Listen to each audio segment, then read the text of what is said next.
I'm David Burkett. I'm Justice Scandura. And today we're here to find out, is Office Space the greatest movie ever made? Hey, Peter. Yeah. Watch out for your cornhole, bud.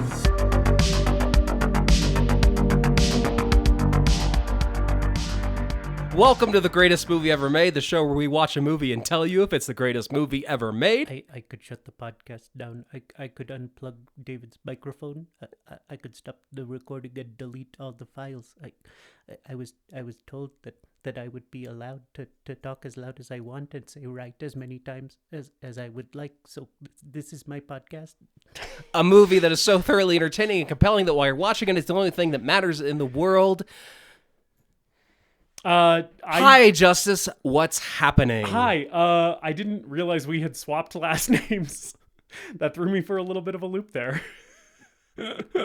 Are we just combining? Are we fusion highing into one single organism? One single podcast being.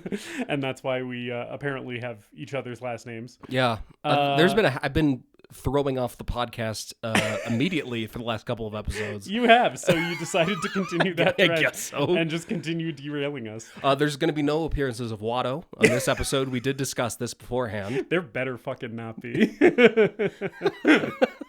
I don't need that guy showing up again. God forbid this podcast ever gets like a large listenership and we have to do an apology for doing a Watto impression. I'm David Scandura, joined as always by my co-host and guy who knows what PC load letter means, Justice Burkett. I do not know what PC I don't load either. letter means. That is one of many moments in this movie that got an enormous laugh out of me on this watch. Let me tell you, David, I was laughing my ass off last night watching Office Space. This is maybe the funniest this movie has ever been to me, was on this watch. PC load letter? What the fuck does that mean? Michael Bolton, we'll talk about him, but simultaneously my favorite of kind of our three scumbags in this movie, our three white-collar slackers. Simultaneously my favorite, and probably the one who I would like to hang out with in real life the least. Oh, I think Michael Bolton is probably the one that I relate to the most. Yeah. Like, He's if I highly had to relatable. see myself in this film, Yeah. I'm most similar to Michael Bolton. Oh, for me, it's 1000% Peter. I see myself represented so thoroughly in Peter, which we will talk about, I'm sure, at length when we're recapping the movie. But before we dive into Office Space, how are you this week, my friend? I'm okay. Yeah. I feel like the last few weeks in general have been a big like we're so back, it's so over. We're so back kind of situation. Peaks and valleys. Where the it's so over portion of the week is like Monday through Wednesday, which is very apt for this week's episode. And then Thursday through Sunday, it's normally a we're so back situation. You're preaching to the choir, bud. Same. But I'm okay. I had a really good day yesterday. Had a nice short work day. Had a good workout. Went to go see Alien in theaters again. So this is my second time watching Alien in a week. As it should be. with my dad, because yesterday was Alien Day. Yeah. And we got pizza and wings afterwards, which was really nice. And then I came home and played a little bit of video games, watched some Office Space. So feeling good. Today I've kind of just been sleeping all day. Fair enough. That's what Saturdays are for, other than recording, I guess. Yeah, I had an early lunch that was warmed up chicken tenders at 10 o'clock, and I played a little bit of Tony Hawk, and then just went back to bed. Hell yeah. That's how to do it. So I'm feeling good for the most part. How about you? Pretty much the same. I mean, like, peaks and valleys, similar to you, where at the beginning of the work week, I'm like, I have never felt worse. And then, like, after Wednesday, I'm like, all right, like, I'm doing all right. Things are okay. Just struggling with some some motivation and productivity stuff at work, which is one of the reasons why I wanted to talk about this movie, because I thought it would be cathartic for me to revisit this at this current point in my life where I'm like at a job that I'm a little bit tired of having. It was the catharsis that I expected it to be. I had a great time watching Office Space last night. I also watched Friday the 13th, The Final Chapter, which is a light media recommendation. I do think that is a fun one. So if people want to give that one a spin and they haven't before, or, you know, maybe it's been a while for you and you're wondering if you should revisit it, maybe now is this is the your impetus to throw on Friday the 13th, The Final Chapter. We're heading into the warmer months, the summer season. Why not take a little trip to summer camp? Is my recommendation. With Corey Feldman and Crispin Glover. Yeah. Where's the hell is the corkscrew? Where's the corkscrew? That's one of the standout moments of that film. Oh, it rocks. Yeah. Him getting stabbed in the hand with that corkscrew. Oh man, it rocks. Tom Savini sort of sleepwalking his way through that one a little bit, where it's like, okay, Savini, we know you can do neck slashes and stabs. Let's see something a little bit different from you. And mostly he's just playing the hits. He's doing a lot of neck slashes and stabs. Couple moments towards the end of that movie, though, where I'm like, there he is. There's my boy. Like when Jason's head slides down the machete. Oh, I was hooting and hollering. My other media rec on this mostly fine week for me is there's a grunge noise rock band called Jia Jia Tao. I don't know if that's how you pronounce it because they are Chinese from Beijing.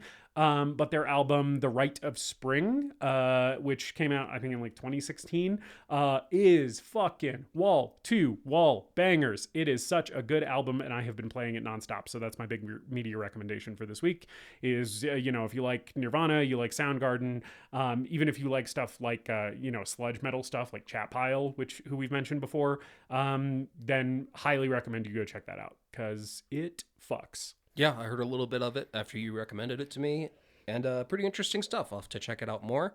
The media I have to recommend, I have two bands to recommend. I'm just going to read their Bandcamp bios. So the first band is called Restrictor Plate, and their Bandcamp bio is wall slamming NASCAR from Richmond, Virginia, drive fast, beat ass. And their EP, Slamtona 500. This is the NASCAR medal I saw you posting about. That's a 16-minute EP about NASCAR. Hell yeah. The other band I have to recommend is a one-man project called I Am the Intimidator. Let me get their bio up. I Am the Intimidator is a fantasy-based reimagining detailing the final day of Dale Earnhardt's life from Portland, Oregon. Even more NASCAR metal. Are both of these like mostly death metal? So Restrictor Plate's death metal. Yeah. And then I Am the Intimidator is more like heavy metal, power metal stuff. Sick. It's really great, really fun. And I liked NASCAR when I was a kid. I can't say I've ever been a fan, but I'm still interested. This is making me reconsider. Maybe I should check out some NASCAR. Get back again. into NASCAR. You know what I've always thought that I would severely fuck with if I ever went to one is a monster truck rally. You absolutely would. I've never been, and it's one of those things like professional wrestling where I'm like, I should just get into this. I was much more of a monster truck kid than I was a NASCAR kid. Yeah. I still want to go to monster truck rallies. I haven't been to one in a while. We should go to a monster truck rally. Let's review a monster truck rally for the podcast. Fucking rules. What if we turned this into a monster truck podcast? That would be awesome. we just stop this iteration of the show, and all future uploads will be monster truck content on this only. Week's episode, Big Truck smashes Little Truck. That's every episode. Yeah, but it's just one of those things where I'm like, that feels so severely up my alley, where I'm like, I love when things are big and I love things getting destroyed. And like professional wrestling, it just seems like an obvious match to my interests. But. Yeah, I was a NASCAR kid until my parents took me to an actual NASCAR race. Mm-hmm. It was boring as shit. And I got bored after about like 30 minutes of loud cars. They pretty much just go around and going around in a circle that I couldn't really see. Yeah. And then I became a monster truck kid. Hell and yeah. monster truck rallies, way better than at least my memory of going to a NASCAR race. Yeah, because a monster truck rally, like they understand that what you want to see when you go to NASCAR is somebody crash. It's pure lizard brain caveman shit. So they're like, let's just give you all crashes. Yeah. Exactly. Yeah. But yes, Restrictor Plate and I Am the Intimidator are two recent NASCAR-themed metal bands that I recommend, and they're small and independent, so lend them your support. Raise hell, praise Dale. Okay, Justice, we're talking about Office Space today. We are talking about Office Space from 1999. Directed by Mike Judge. Yes, based on his comics. Yeah, he had like a shorts... Cartoons. Short cartoons featuring the Milton character. Yeah. And then expanded it into a movie and made Milton a side character in this. Yes, which I, by the way, think was the right choice. Because obviously this is adapted from something that is Milton-centric. And Milton is a side character in the feature-length film, right? I think that's the move. Because I think if this movie revolved entirely around Milton, if Milton was the main character, it would be borderline unwatchable. Because he is Stephen Root. One of my notes for this movie is just Stephen Root, Stephen Root, Stephen Root. Yes. Because he delivers one of the great comedic performances in comedy films that I have seen in this movie. He is fucking hilarious.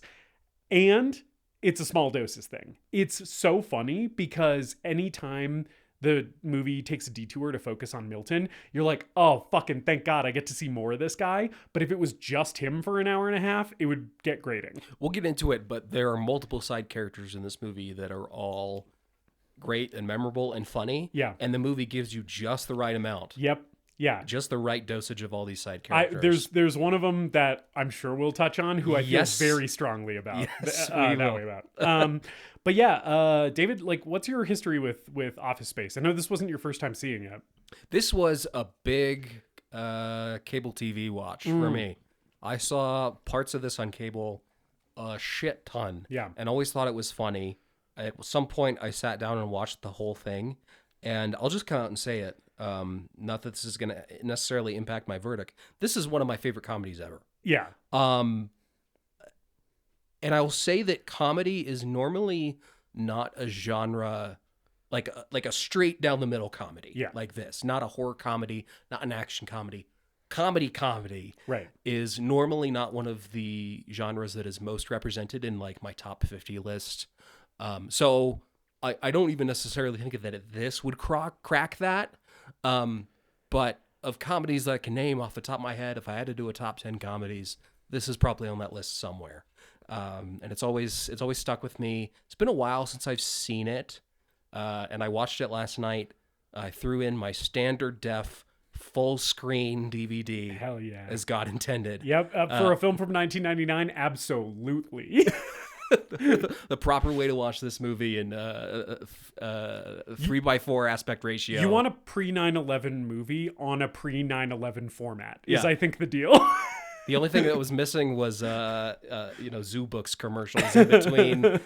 Or did you get the piracy is a crime at the beginning of your? No, I didn't. It has the interactive DVD menu that pretends it's a computer virus at first. Oh, that's funny. Yeah, it's fun. Yeah, always enjoyed this. This is really the Mike Judge property that I'm most familiar with. Mm-hmm. I haven't really seen Beavis and Butthead. I'm aware of Beavis and Butthead, obviously. I recently started watching some King of the Hill. When I was a kid, my dad watched King of the Hill a ton, and I thought it was boring. Holy shit, King of the Hill's fucking hilarious. King of the Hill's so good. I've heard that, and I've only caught what has been on TV in passing. I've never seen a bunch of King of the Hill or Beavis and Butthead either. Yeah, I've watched probably a dozen or so episodes of it a while ago. It's pretty sweet. But I've always loved Office Space. and very excited to revisit it for this episode. Justice. Yeah. What is your history with this thing? Yeah, so I saw this movie for the first time, I think, in college. And at the time I was like, oh, this movie's funny. I get why people like this. And it left an impression on me, but I wouldn't say I like fell in love with it the first time I watched it. And then I entered the workforce. And I have revisited this movie probably 3 times since college. And every subsequent year that I have been a white collar worker, this movie gets funnier and funnier to me and just gets higher and higher in my favorite comedies. This time watching it was the best it's ever landed for me, and that's been consistent for me with this movie. But yeah, it's one that I've kind of hit every couple of years since college. Okay, I don't think I've seen it since college. Oh, okay. Or at the very least, not since I entered the workforce and started working in an office. Yeah. And I'm 31 right now. I've had an office job for almost 10 years at this point. Right now I work from home, but there is still an office that I can go to. Yeah. And I probably related to this more than I ever have. Same. Even though I work from home full time, turns out it's not so much the physical office that is the thing that this movie is tackling in terms of like it's satire. It's not that the main thing that it's poking at isn't life in a physical office building. It's more life in the white collar workforce. And it turns out a lot of that shit doesn't change if you work from home. and doesn't change over after it's 25 years. Yeah. Since the movie came out. Hey, it's the 25th anniversary of this. Yeah. We didn't even do that on purpose. We didn't intend to. I don't know when during the year it came out. It'd be funny if it was like on the day that this is releasing, but I bet that's not the case.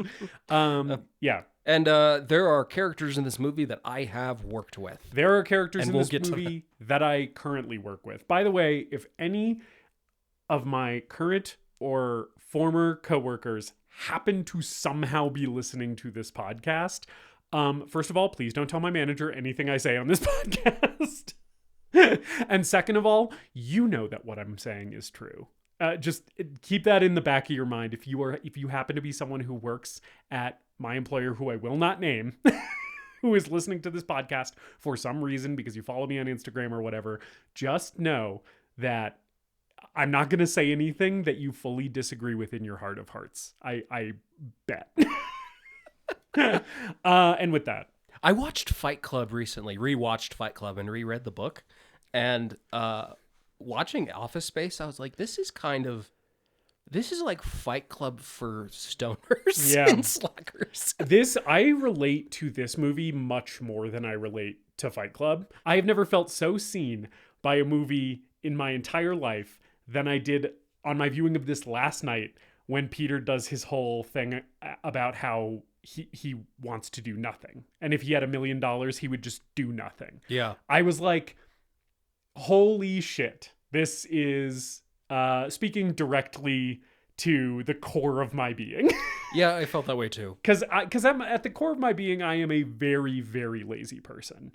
And it's like, I think this movie does a good job of both sort of indulging that sensibility and being like, it's okay to want to slack off. And it's okay to slack off to some extent in a capitalist society, right?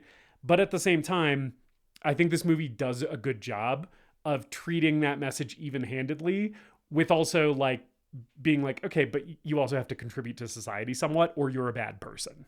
You know, like if all you do is take and you don't contribute anything at all, then like, sure, that might be what you want, but it's like a net negative. And I think this movie like is saying that pretty clearly.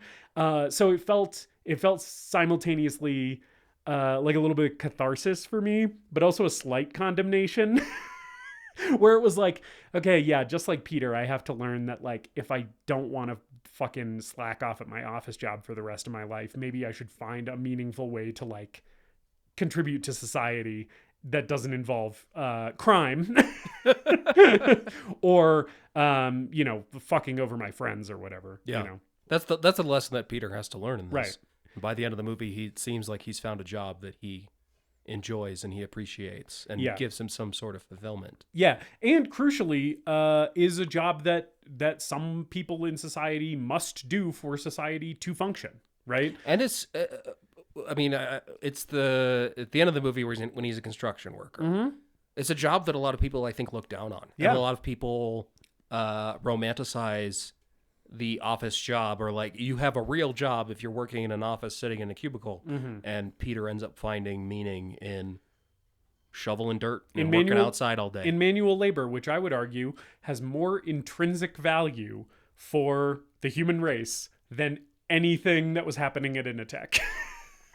Just saying. I don't know what was happening in Initech. Banking software. It is just, it is like, it's just, to me it reads as this just like vague tech company that just does vague tech things. Yeah. Justice, have you ever encountered a TPS report in your life? I don't know what a TPS report is. Okay, cool. I don't. I do work. I said my employer will remain unnamed. They will. I'm not going to say where I work. I do work in tech, and I do think that is one of the reasons that this movie hit so fucking hard for me this time. Because, first of all, the depiction of software engineers in this movie is 1000% accurate. Where they know that they are the most important people at the company, right? And they, like, kind of are liberated to not give very much of a shit as a result of that. But also, tech companies are full of... because tech is complicated, and it takes a pretty high level of like education or training to understand fully what is happening from like the ideation of like new software to delivery. There's a bunch of people in the middle of that process who nobody knows what their job is, and nobody knows whether they're doing it or not. like Tom in this movie. Mm-hmm. I have met my share of Toms, and transparently, I have been a Tom at points. Yes. Where I'm like, I kind of don't know what my job is, and nobody else really knows what my job is. I think this is what my job is, but if you interrogate me on it, maybe I'm not actually doing anything. Yeah. Anyway. Vague tech company depiction in this movie, highly accurate. Also a pre-Y2K, Mm-hmm. pre-2000s tech company depiction. Yeah. This reminded me a lot of the tech companies that my dad worked at. Mm-hmm. And my dad has been through everything that happens in this movie, probably short of the building burning down, of layoffs and restructuring and as have I. tech bullshit. Yep. And I've been through it too, although I don't work in tech. But there's a lot to relate to in this movie. First thing in this movie that happens though is something that I cannot relate to, which is being stuck in rush hour traffic. Oh man. Because my office jobs have all been within basically a 1 mile radius of my house. I exist within a 1 mile radius of my house, except for Saturdays when I come over here to record this podcast. Yeah. That's a beautiful existence, and you should count yourself lucky, because when I was living in Phoenix, actually I was living in Tempe, and I had my job was headquartered, like the office that I had to go to every day was in downtown Phoenix. The beginning of this movie is extremely accurate and deeply triggering for me, because there were like 2 to 3 years of my life where I did this every single weekday. I would get from my little apartment complex, I would hop on the I-10 in Phoenix, and I would sit in bumper to bumper traffic for 90 minutes to go 8 miles. It was horse shit. And I often think, sometimes if I'm laying awake at night, I think, how many days of my life, the limited time that I have on this earth, how many of those days will have been spent cumulatively sitting in Phoenix traffic, just commuting to and from my day job? Phoenix is a nightmare city, and I hope that I hope that North Korea chooses to bomb it instead of the obvious place like Los Angeles. Parody satire. Parody satire. I want that city reduced to fucking rubble. Because traffic there, I have never changed a lane in Phoenix without fearing for my life. Yeah, it's heinous. It's absolute madness, and very similar to the beginning of this movie, where when Peter is watching the other lane of traffic suddenly speed up and go, and he's like, oh fuck, I guess I have to merge into the lane that's moving, and he does, and it immediately stops, and he has to slam on his brakes to prevent from rear-ending someone. Again, so many hours of my life cumulatively have been spent doing that exact thing. It was making me laugh and also filling me with a deep sense of existential terror watching the beginning of this movie. So at the beginning of this movie, we have Peter and Michael Bolton and Samir, who are kind of our three main guys in this movie. We see them all in traffic. Michael Bolton is listening to, I think it's Biggie, right? Is he listening to Biggie? I think it's Tupac. Oh, it's Tupac at the beginning. Hip hop plays a big role in this movie. Yeah. We'll talk about it. I don't necessarily know all of the songs that are used. But there's a couple that I do. I think it's Tupac at the beginning. Okay. Is he listening to Biggie later? No. Okay. There's no Biggie in here that I've clocked. Well, then I got egg on my face, or whatever the fucking expression is. But anyway, so he's listening to hip hop, and an observation that I had is that he's very spiritedly white boy rapping along. Yes. With the hip hop he's listening to in his car. Also been there on my commute. I'm right there with you. And that's part of why I relate to him. And I think he has to like slam on his brakes or something. Something distracts him from rapping along right before the N-word pops up in the song. And I'm like, Michael Bolton was going to say that N-word if he hadn't gotten distracted. He was not going to do the thing where you go silent for a beat, which is the thing you should do if you are a white hip-hop fan. You should not rap the N-word. Or you can do what I do, which is replace it with something like fellow, gentleman. Comrade. Comrades in Paris. But Michael Bolton, based on everything else about him in this movie, was 1000% going to say that N-word. I like when there's what appears to be a transient black person standing in the median. Yeah. With a sign up, and he walks by, and Michael Bolton rolls up his window and turns the volume down.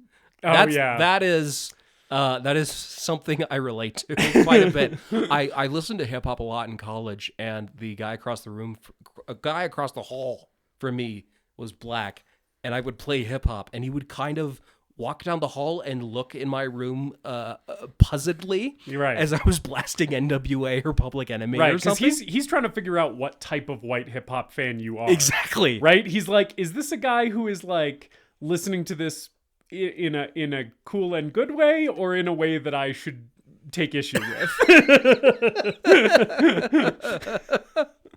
And Milton, played by Stephen Root, is also catching the bus. There's a little short scene with him. Yeah, we also see Samir here. He's got some road rage. I like the bit where Peter is trying to find the lane that's moving the fastest, and there's like an old guy with like a walker, and he's outpacing the traffic. That's very funny to me.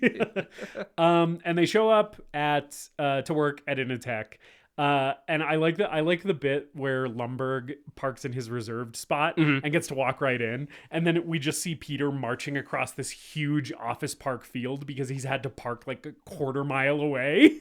Lumberg parks in his Porsche. Yes. And I like the license plate says like my Porsche. His little baby blue Porsche. I also like the shitty, terrible corporate art piece out front. Yeah. The office park location in this movie, like the exteriors of the Initech office park, are more harrowing and horrific to me than any post-apocalyptic hellscape that sci-fi has ever conjured. I would take the world from The Last of Us, 28 Days Later, Mad Max, over the world looking like this Initech office park. To be fair, any day. I take the world of Mad Max over our current world. Well, yeah, that's fair. I want to live in the world where we're strapping bondage gear to each other and driving crazy cars. We might be talking about that soon. But it is, maybe, potentially, stay tuned. But yeah, they do such a good job with the Office Park locations in this movie, and it, again, was deeply triggering for me. Yeah, I've been in these parking lots. Oh, yeah. And been in these, like, courtyards in Phoenix as a child, going to my dad's office parties, like Christmas parties and shit. One of my previous insurance jobs, not the one that I currently hold, was at an office park like this. And I left that job very quickly.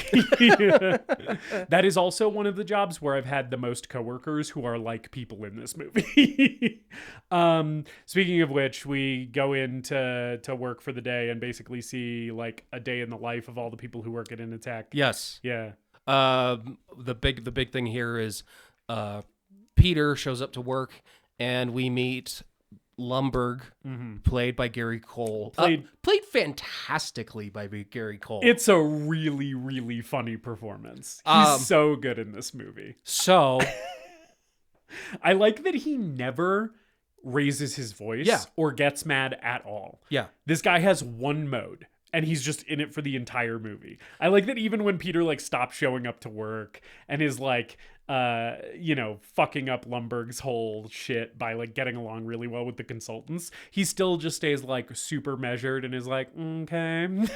I worked for a Lumberg. Yeah. I worked for a Lumberg who was just like Lumberg in this movie, just a shitty, condescending, super passive aggressive, sarcastic piece of shit who just white guy who failed upwards thing, who had no business being in management, and was fired because of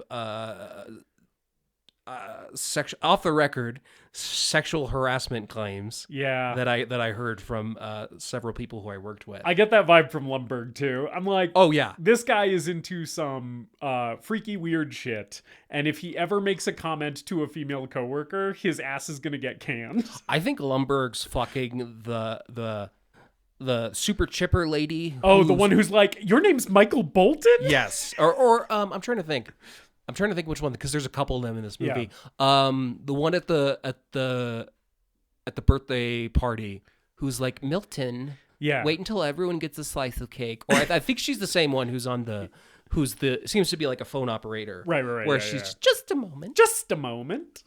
I think they're fucking hardcore. Yeah, probably. But yeah, it was very, very triggering to have that realization, probably 10 years since I've watched this movie, of Lumberg coming up and saying, Peter, what's happening? And I'm like, I worked for that guy. Yeah.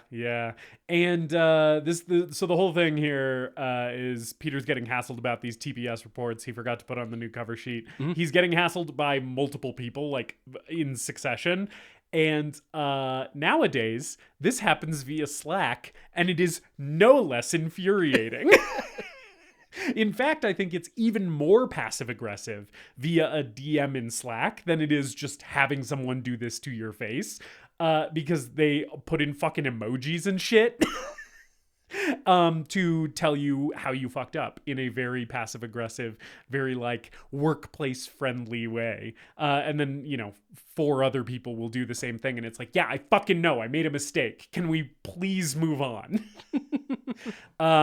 Related to this very heavily. We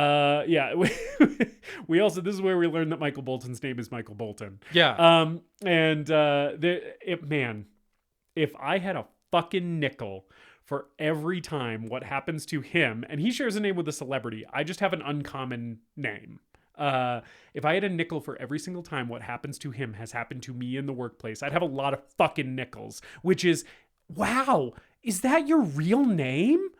It's like, yeah, I didn't give you a fake fucking name. What do you want from me? And like a different situation, because there is no famous Justice Burkett, but people have just never heard the name Justice before or seen it spelled the way I spell it. And I deal with this at work constantly, where people are like, wow, is that real? And I'm like, Why do you think I'm telling you to call me it? Very annoying. He's also, Michael Bolton is doing battle with the printer here, which is a recurring bit. This is something I related to highly. So at the previous job that I had where I worked for a Lumberg, there was no real structure or standard operating procedure in place, and people just kind of did shit that they weren't was part of their job description because we're a family. I got saddled with printer duty for several years at this job. Is that because you were the youngest one and everyone assumed that you knew technology the best? Yes. Yeah, that happened to me at one of my previous jobs. Basically, I was the only one under 40, so they were like, you're IT now, because all of us are too old to know how computers work. Exactly. That is horse shit. We had IT, Yeah. and then we had printers outsourced to a contractor. We had to deal with them, and they would come, and if there was something really fucked up with the printers, they would do it. But normally, the old white ladies who would rather dismantle a bomb than touch a printer would call my ass to come over and change the toner, fuck with it, change this thing, change that thing. And I hated it. It was awful. And my shitty ass Lumberg boss did nothing about it. Yeah. So fuck him. Yeah. When he had this bullhorn that he would scare people with. Oh God. And when he got fired, I took it. So it's in my apartment as a trophy. That guy deserved worse. Using a bullhorn to scare people in the office deserves worse than firing. That guy should be in prison. He should be in a federal pound me in the ass prison. Oh, that's such a great fucking joke.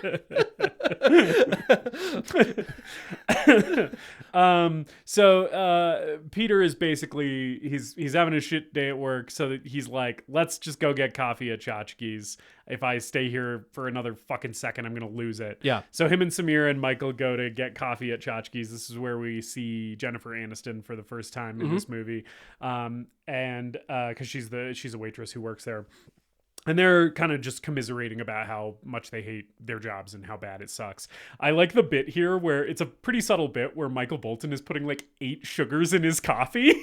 Like every single time they cut to him, he's just shaking another sugar packet and tearing it open and pouring it in there. And it just goes on and on. And then there's a shot of the table later where you see like the tabletop and he's just got like a ton of crumpled up sugar packets in front of him, just sugaring the shit out of this coffee, which I thought was very funny. The grievance that we see Samir have in the beginning part is that nobody can pronounce his name, which I cannot directly relate to as a white person with a name that makes English grammatical sense to other white people. But I feel for the guy. Yeah, I feel bad for him. He's facing a lot of casual racism in this workplace, and it sucks. Yes. I wish his character had a little bit more to him than that, but I think the performance is good, and I think the writing for the character itself is not really that problematic at all. Yes, I agree. In terms of a depiction of a, I think he is. It's never really directly referenced, but I think he's supposed to be either Indian or Pakistani. I think for the time, for like 1999, a depiction of a South Asian person in a movie like this could be a lot worse than it is. Yeah. I agree with you. He should have more to do. But I do think Ajay Naidu is great in this role. I think he's very funny. I also don't think that the movie treats him too bad. I also like that he's sort of the level-headed one of the three of them. Yeah. Like, Peter's very much like, well, after the hypnosis thing, which we'll talk about, Peter is very much like, I don't give a shit. I don't care about consequences. And Michael Bolton's like a little bit more like high-strung and like tense and anxious. And it feels like Samir is like kind of splitting the difference there, which I appreciate him kind of having that role in this dynamic. So they're at Tchotchke's. They're talking about how bad work sucks. Peter says This is a running bit that I thought was very funny this time. Peter is talking about like his relationship with his girlfriend. I think Michael maybe asks. Yeah. And he's like, yeah, I think I get the feeling that she's cheating on me. And, and Michael's like, yeah, I get that feeling too. which will come back. Lawrence says it again later. Yeah. And it just got a huge laugh out of me because Peter, both times, he's like, wait, what the fuck? Peter's crushing on Jennifer Aniston, who works at Tchotchkes. The Tchotchkes subplot in this movie. I love Tchotchkes as a location because it is just the dark, evil, satanic reflection of an Applebee's or a TGI Fridays. It gives Applebee's really hard. I also love the waiter, the shitty. The rat fuck Stan waiter guy. Wait, no, Stan's the manager. Stan's the manager. Yeah. But I don't remember the waiter's name. Yeah. But the I shitty think his name might be waiter. Brian. But yeah, that the guy who is the worst person in every single college theater department. The guy who will never fucking stop smiling. Yeah. He just can't stop performing. And he comes over and asks if they want appetizers, and I don't remember the names, but they're all like very when you look at the menu and you read the name of the item and you're like ashamed that you're gonna have to say that. Yeah. Like, I want jalapeno poppers, but they're called something else. Yeah, and I have to say that. Yeah, they're called jalapeno Happy Bites or some shit. Yeah. Yeah. Fuck me in the ass chicken. Okay, if there was a restaurant that had fuck me in the ass chicken on the menu, Have you been to I'll call them out. Fuck them. Actually, they make really good food. But Galaxy Diner, Flagstaff, Arizona. I've never been to is there a location in Sedona too? I don't know. I think I've been to the Sedona location, but not the Flagstaff. They have their chicken tenders are called Love Me Tender Chicken. And they might as well be called Fuck Me in the Ass Chicken. Love me tender chicken. Love me points. Simple as. Yeah. No, it is. The Tchotchkes location is truly like, just like the Initech office park, a circle of hell that is an Applebee's is basically the vibe here. Yeah, and in addition to, we don't meet him yet, but in addition to Brian, I think is his name, the chipper waiter. Yeah.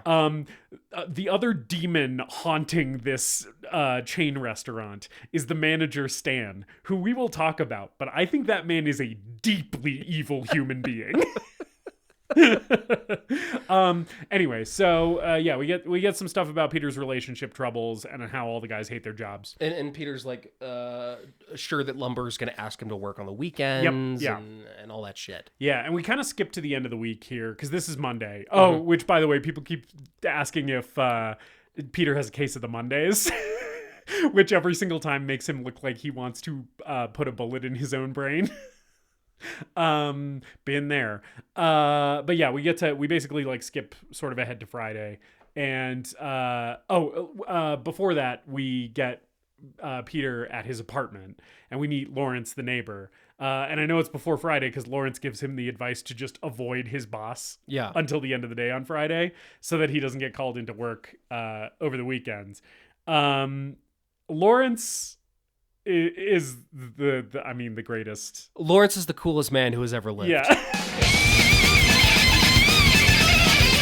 I feel like if you have listened to this podcast before, David's and my opinion on the character of Lawrence should be quite clear. This guy is the man. And like Milton, there's just enough of him in this movie. Completely agree. Every time he comes back, it's just like, oh, thank God Lawrence is here again. Yeah. Your introduction to him is him yelling through the wall for Peter to put on Channel 9 because there's like a PSA ad about breast cancer on, but it just has boobs in it. And Peter's like, if you want to fucking come over and talk to me, just like come over. Like, don't yell at me through the wall. And so Lawrence comes over and switches his TV to Channel 9, and Peter just sees that it's like a breast cancer awareness thing that Lawrence was getting all horny about, and he's just like, oh God. And he's like, doesn't that look like Anne, man? Yeah, I think she's cheating on me. Yeah, I get that feeling Yeah, I get too. that feeling too, man. I also love the bit where Lawrence goes into Peter's fridge for a beer, and Peter offers him the bottle opener to take the cap off, and he's like, "Nah, it's cool, I got it," and he just pulls one out of his pocket and does it. I was like, this guy fucks. There's a joke during the office sequence at the beginning where I think someone's going around asking people what they do if they had $1 million. It's like the office question of the day, and Peter asks Lawrence, and Lawrence delivers one of the great responses, one of the greatest quotes from this movie that's seared into my memory, and I say it along with the movie every time. I tell you what I do, man. 2 chicks at the same time, man. And I love the confidence with which he says that. And I love that he looks dead serious. Yes. Like he's really considering this question, and he's like, okay, yeah, no, I'm going to put some thought into this. And this is this is from the most sincere part of my being. This answer. Diedrich Bader, who plays Lawrence, does a masterclass performance. He's so fucking funny. 2 chicks at the same time, man. I almost love the follow-up to that even more than the initial joke, because then Peter's like, he's like, that's it? That's all you would do? And Lawrence is like, well, yeah, like chicks dig guys with money. And Peter goes, not all women are drawn to money. And Lawrence is like, type of chicks to double down on a guy like me are. And I was like, yeah, you got a point. Which I think is also Peter's response to that. So yeah, then Peter goes into work on Friday and is like trying to avoid Lumberg until he leaves.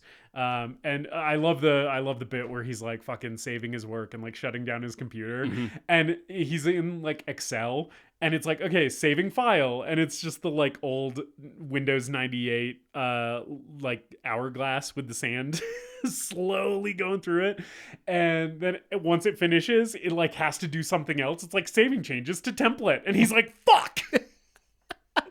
And Lumberg catches him before he sneaks out and very passive aggressively asks him to work on Saturday and Sunday. I'm gonna need you to go ahead and come in on Sunday too. We lost some people. We're gonna have to sort of play catch up. Oh my god, that sent chills down my spine. Have you ever been asked to work on weekends?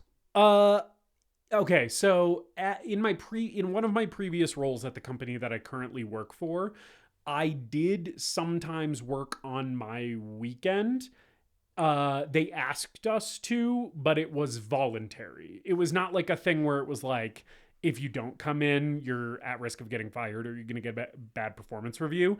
And we would make time and a half for coming in on our day off. Mm-hmm. So sometimes there was like enough of a financial incentive that I would be like, yeah, fuck it, I'll come in for like 5 hours on my weekend and, knock out a little bit of work and make some extra money. Which it sucks that that's even a thing that we have to do. Yeah. In the world that we live in. But it wasn't quite this situation where it was like the implied or else you're in trouble. So not really. I would work on the weekends of my own volition. Yeah. At the time, I was in a department of 2, including myself. So if that other person was out, or we were in some sort of in-between phase where we were looking for another person to fill that role, there are times where I just had to work on the weekends to keep up. Yeah. And at first it was cool. It was like, oh, we'll play music, we'll go out to lunch, we'll just have kind of a nice, chill, relaxed day in the office with no one there, make some extra money, because at that point I was paid hourly, and that was overtime. Mm-hmm. So I would get time and a half for that.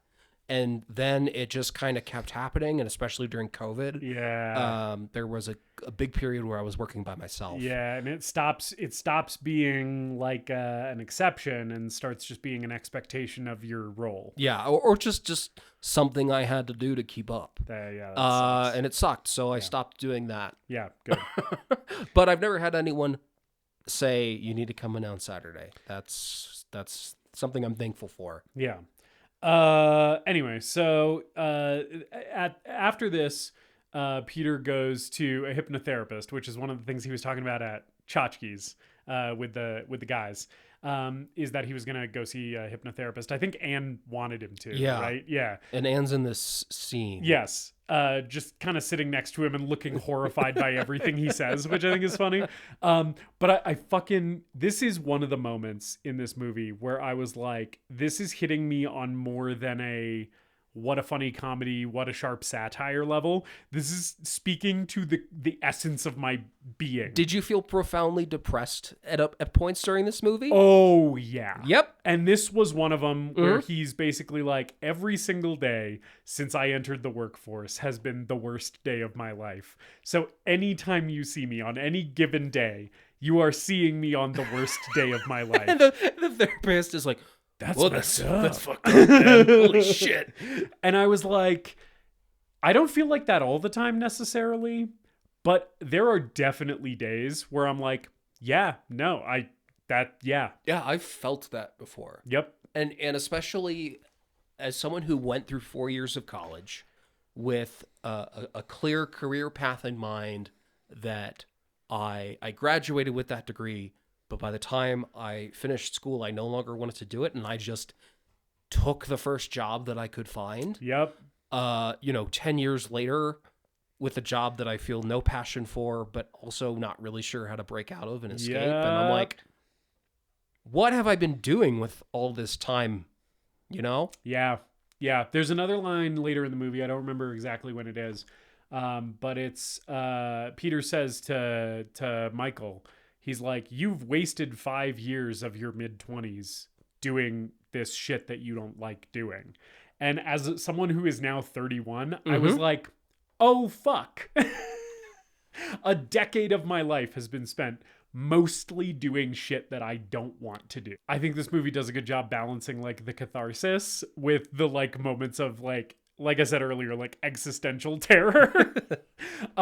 Speaking of comedic moments in this movie, this hypnotherapist having a huge fat guy heart attack is fucking hilarious. I love the mole or whatever on the side of his head, or there's a dark spot or something. I don't know if that was makeup or if that's just what. That's just that guy's head. The guy's head. But it's very funny to me to watch this old, gross, fat guy who's he's a hypnotherapist, so he's guiding Peter through this meditation. Yeah. And says He does have a very soothing voice. Yeah. Yeah. And he says, when I do this or whatever, you'll wake up, you'll snap out of it, and he's trying to do this while having a heart attack and wheezing and fucking dies. He's like flexing his fingers because his like arm is going numb, and he's like clutching his chest. But basically what he does is he puts Peter into a state of hypnosis where he no longer gives a shit about his job. Yes. Like all of his anxiety around like losing his job is gone, and then he dies before he can snap him out of it. So basically Peter is just hypnotized for the rest of this movie. Which I think is kind of a funny, inciting incident. Also, I think just more inciting incidents in film should be a fat guy having a huge heart attack. Because it's funny? Yeah, and also just because I think it's a fun way to kick off your movie. Just a guy dying in front of your main character and forever altering the course of his life. Anyway, so then now Peter does not give a shit about his job whatsoever anymore, and he's just sleeping in on a Saturday. Mm-hmm. And we get a montage of Lumber calling him, leaving messages. Hi. Just so we started today at the usual time. Yeah, hi, it's Bill Lumberg. It's just so funny when he's going through the voicemails and all of them start the same way. Yeah, hi. And then when he eventually gets up, he picks up the phone, and it's Anne, his girlfriend. And she's like chewing him out for not being at work on a Saturday. And also just standing there and watching the hypnotherapist die. What was he supposed to do? I don't know. He was hypnotized. Yeah. And then he basically is like, fuck this, and just hangs up. I love the answering machine rattling when she screams that she's been cheating on him. Which apparently everybody knew. And then so he just like goes through the whole weekend doing nothing. He goes to Tchotchke's before he goes to the office, and just walks in and walks up to Jennifer Aniston and is like, "Hey, do you want to go get lunch?" He says, "What are you doing for lunch?" What are you doing for lunch? And Yeah. she thinks he means the specials, and he's like, "No, what are you doing for lunch?" Yeah, that's it. And then cool as a cat, he's just like, "Hey, I'm gonna go next door. I'm gonna get a table. If you want to come over, great. If not, no big deal." Yeah, he starts walking away and she's like, "Hey, when you say next door, do you mean Chili's or Flingers?" So she's interested. I do think that Peter is very non-threatening and very like approachable and like not scary with how he asks out a waitress at a restaurant he frequents, right? That being said, I think Ron Livingston's performance is about 2 degrees away from a guy who wants to abduct this woman and wear her skin. I think he is very non-threatening and approachable, but I think if you altered this performance ever so slightly, if you just pivoted it a little bit, suddenly he would be Buffalo Bill. Okay. There's just something about how calm and smiley he is where I'm like, this is almost creepy. It isn't. Ron Livingston's doing a good job. Yeah, this is the main point of reference I have for Ron Livingston as an actor. I think he's great in this. Would love to see him as a serial killer, I guess. That'd be fun. I want to see his take on that. Yeah. He kind of reminds me of, just as an actor, Mark Duplass. Who does... They look the same, well, too. yeah, they do look... But also, like, I think I've gotten them mixed up before. Yeah, but also, like, their performance style, I think, is somewhat similar. And Mark Duplass, like, obviously does a lot of straight comedy stuff, but also he has played a serial killer in the Creep films. So maybe Ron Livingston's got it in him. I also think Jennifer Aniston's really good in this. She's incredible in this movie. This is the best I have seen Jennifer Aniston. I'm not a huge fan of her. And that just means I haven't really watched Friends. Yeah. Or seen her in a ton of other movies. But I think she's really good in this. Yeah, I've seen a couple of her movies and I've seen every episode of Friends. I've seen the whole series. But I think she has never worked for me as well as she does in Office Space. And I think she is incredible in this movie. I think she's hilarious. I think she's super charismatic. One of the standouts for me in this movie. Cool. And yeah, so then she does show up at Flingers and they have their kind of little date. And I love him asking if she wants to come over and watch Kung Fu, and the fucking dramatic music and push in on Jennifer Aniston and her just looking amazed and being like, "I love Kung Fu." I've never watched Kung Fu.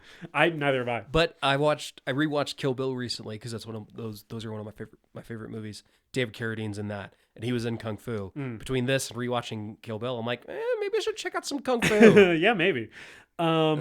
Yeah, I like their whole little like meet cute here. I think it's very fun. Yeah, and he's basically like, I don't like my job, and I don't think I'm gonna go anymore. Oh man, can you imagine?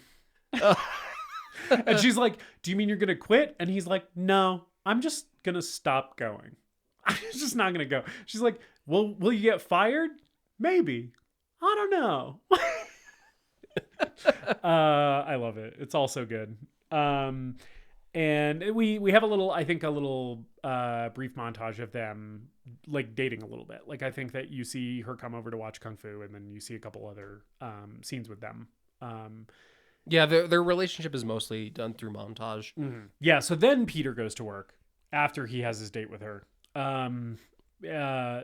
He goes to work, and we get the whole thing where everybody asks where he was. And yeah, we find out that a couple of consultants are coming to do some they're optimizing efficiency at Initech, which means people are going to get fired. Pretty much. The Bobs. I love the Bobs. I love the Bobs as well. Both of these performances are so funny. John C. McGinley, who I mostly know from Scrubs, who's hilarious in Scrubs, and he should be a bigger star. I always see him as like a background heavy in an action movie, or I think he's done a couple other comedic performances here and there. Hilarious actor. And then Paul Wilson, who's the other Bob, the kind of the shorter, stockier Bob with the glasses and the balding head. Don't know that I've seen him in much else. He's great as well in this. Yeah. They both kick ass in this movie. They're so funny. All of the scenes with the Bobs are like some of the highlights of this movie for me. Around here also, we get another scene because we've already seen Milton a couple of times in the movie. Yeah. Like Peter asked him to turn his radio down. Yeah, let's just talk about Milton. Yeah. And at this point, one of my favorite Milton lines of the entire movie, because they're asking him to move his, I think Lumberg's asking him to move his desk again. And he's like, just push it all the way against the back wall so that we can like make room for some boxes or something. And and Milton goes, he's talking about how he's already had to move his desk and he used to have a view of a window. And he says, and I could see the squirrels and they were married.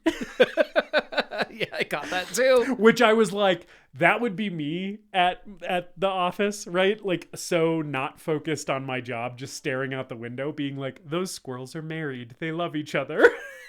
They're a beautiful family. I love his big, oversized, like thick magnified glasses. The fucking costume design on him is pitch perfect. And the makeup too. He has like blotches or like or rosacea, acne or something yeah. all over his skin. Yeah. And Stephen Root's voice is so good. His performance is great. He's so funny. It's incredible. Also, every single time an interaction ends with Milton and he has been slighted or shafted in yet another way, as the person is walking away, he's always like, I could set the building on fire. which will come back in a big way. It's so funny because it's like, yeah, the guy that nobody is paying attention to and everybody dismisses is the most dangerous person in this office.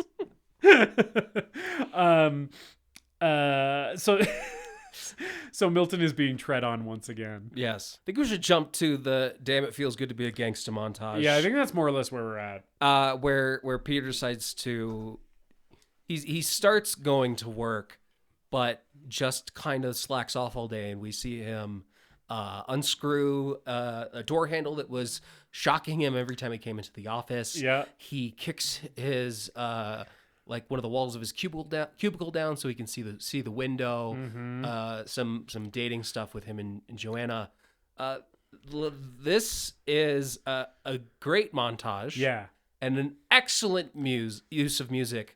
Damn It Feels Good to Be the Gangster by the Ghetto Boys. Also, one of a lot of really good needle drops in this movie. There's a lot of hip hop in this movie. Yeah. And I think it is so funny that they use hip hop because I feel like as a white person, listening to hip hop at work was kind of my own little way of rebelling. Right. Like I'm doing this very menial bullshit task while I'm But I'm gonna be in my headphones. It's like I got 7 Mac 11s, Yeah. 8 38s, 99s. yeah, I'm listening to gangster rap. Yeah. And it's at the 90s, so that's when like gangster rap was at its peak. So there's a lot of great needle drops in this movie. Yeah. But that's part of why I relate to Michael Bolton so much. Uh-huh.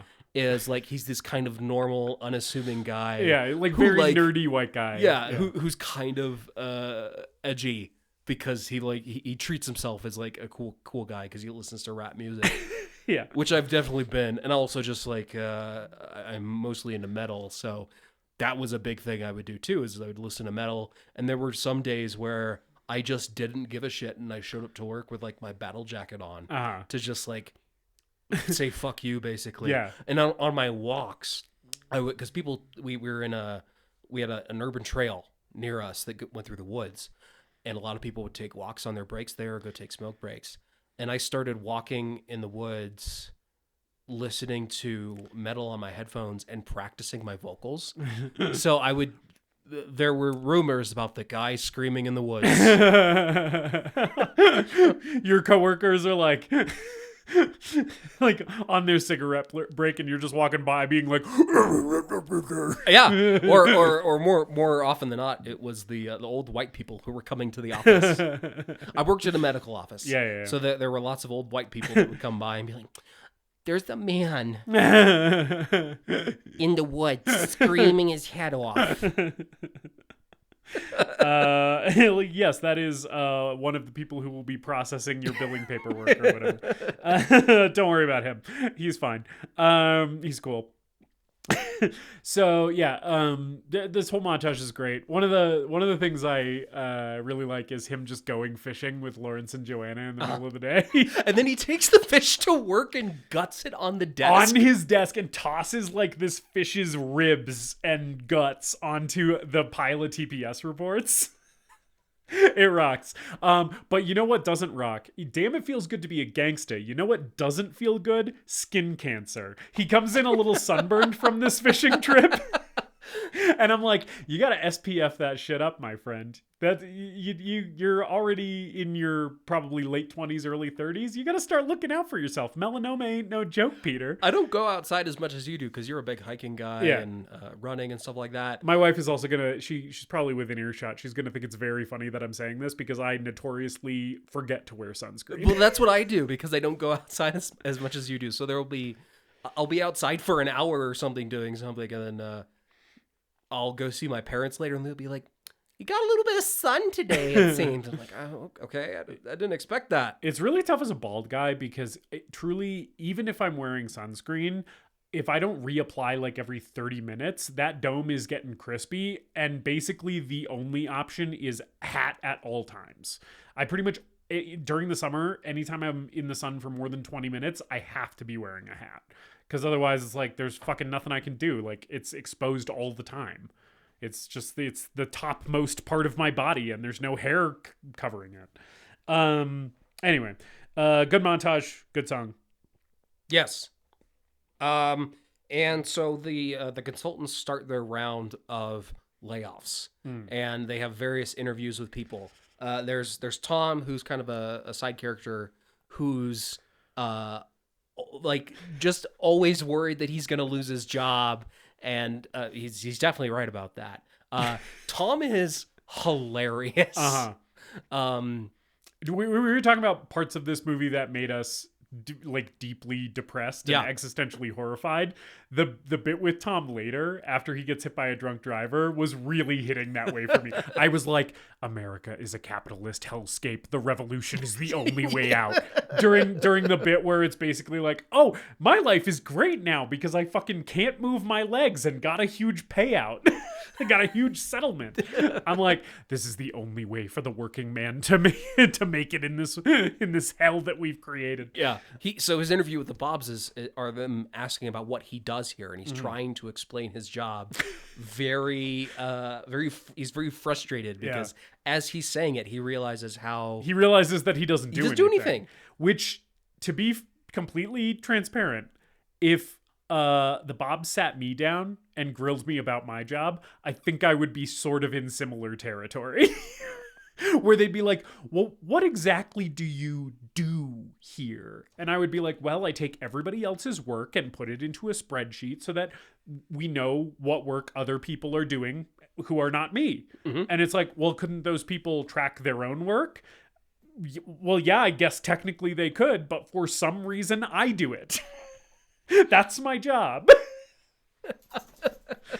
So, big relate. Yeah, Peter's interview is another highlight of this movie for me. Yeah. Before we get to Peter's interview, because it's before it, I do want to touch on Michael Bolton's interview, because it is very, very funny that he says his name is Michael Bolton, and the Bobs are both like fangirling out about Michael Bolton. The one with the glasses more so. Yeah. And he's like, I love Michael Bolton. When he sings When a Man Loves a Woman. But I love that the Bobs are oh, you like Michael Bolton? Name 5 songs, ass bitches.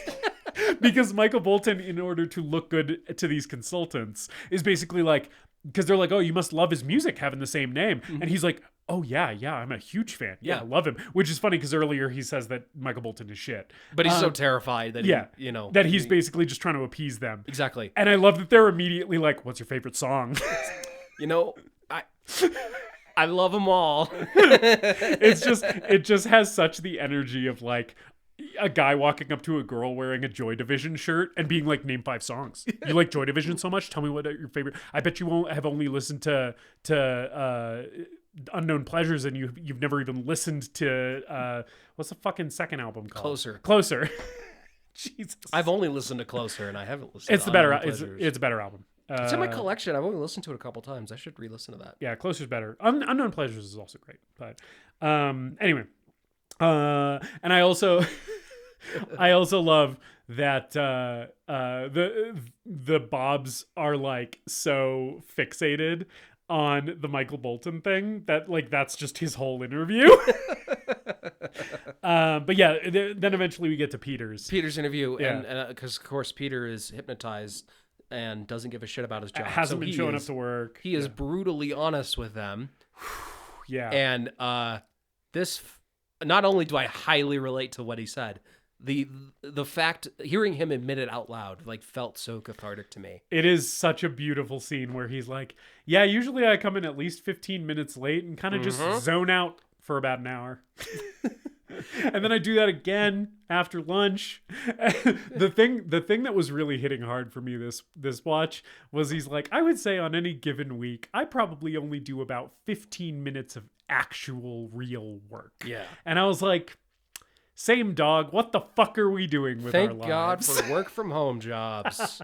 I was doing man. that in the office too, though. Yeah. It's That's, like nobody that's the thing. gives a shit. Nobody notices. I would get up because part of my job was getting up and walking around and collecting things from various parts of the building. So while I would do that, I would stop and talk to people. Yeah. And a lot of times I'd be sitting there for 10, 20, 30 minutes talking to someone. Yeah. And I would find excuses to get up and get away from my desk. Yeah, go take a 45-minute shit, 10 minutes of which I'm actually shitting, and the other 35 minutes I'm just scrolling on my phone on the toilet, not going back to my desk because I don't want to be there. Yeah.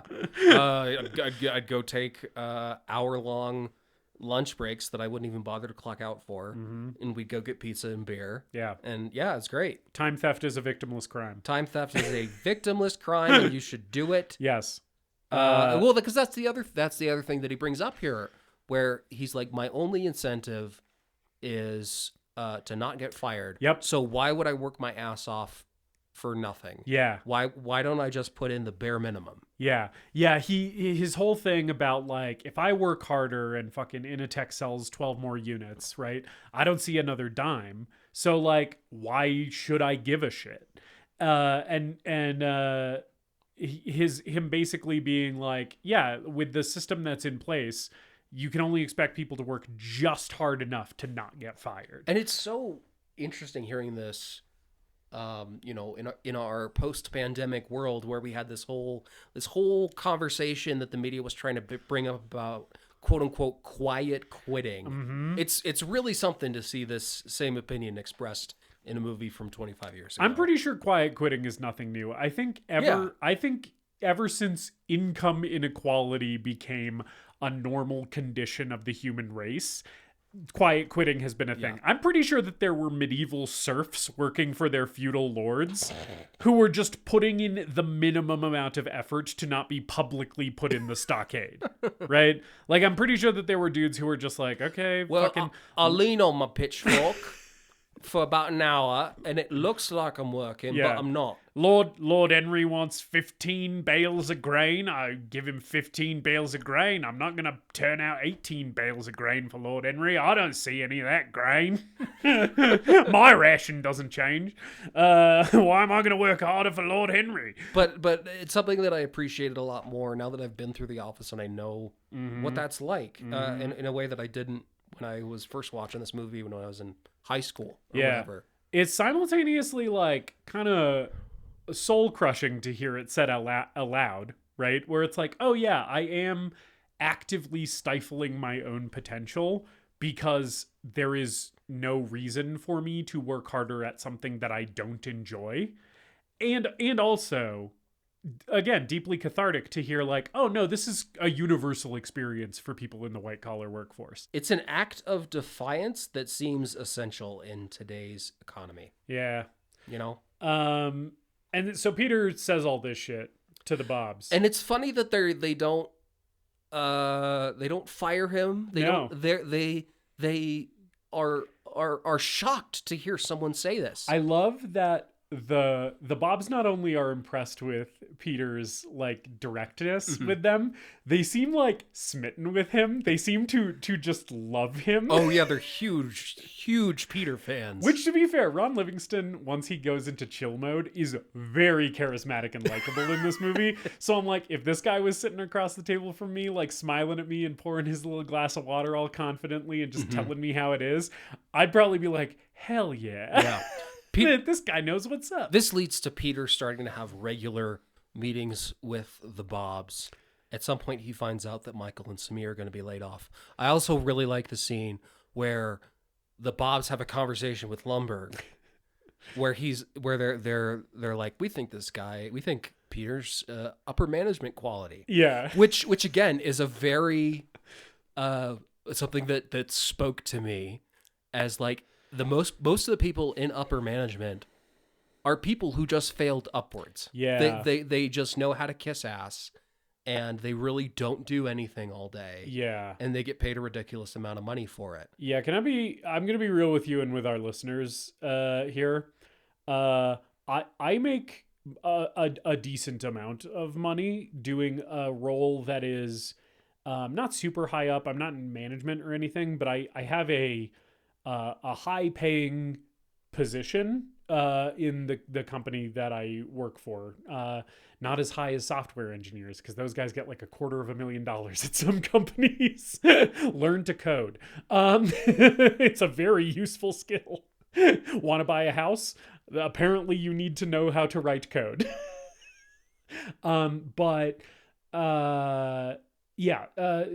This whole bit with Peter basically being like, transparently, I am a slacker. I don't do shit. I don't care about my job and I don't like it. And then basically being like, hey, want a promotion? Want a raise? This has been my experience in the workplace, where I feel like I have meetings with my manager where we go over, my impact to the business, my every 6 months. And I'm always kind of like, I don't really know what to tell you. Here's the stuff I worked on. And they're always like, hey, let's throw some more money at you. Here's another title. And I'm like, why? And it makes me feel like I am both a bad person because I am benefiting enormously from existing in a workplace, I guess, as a white guy. And also it makes me very confused and gives me deep imposter syndrome, because I'm like, why are they rewarding me? I'm not good at this. I'm bad at my job and I don't like it. And yet they're like, hey, guy who is bad at your job and doesn't want to be here, here's more perks. And I'm like, why me? Why? And I already said, the obvious reason is that I'm a white guy. But it's like, it's something that and Peter's reaction to it in this movie is a lot of how I've felt before. Mm-hmm. I've never then come up with a scheme to steal money from my employer. Maybe I should parody satire. Maybe you should parody satire. But I don't have the technical know-how for that, and none of the engineers I know would be willing to help me out with that. Learn to code. Yeah, I guess so. That's the move.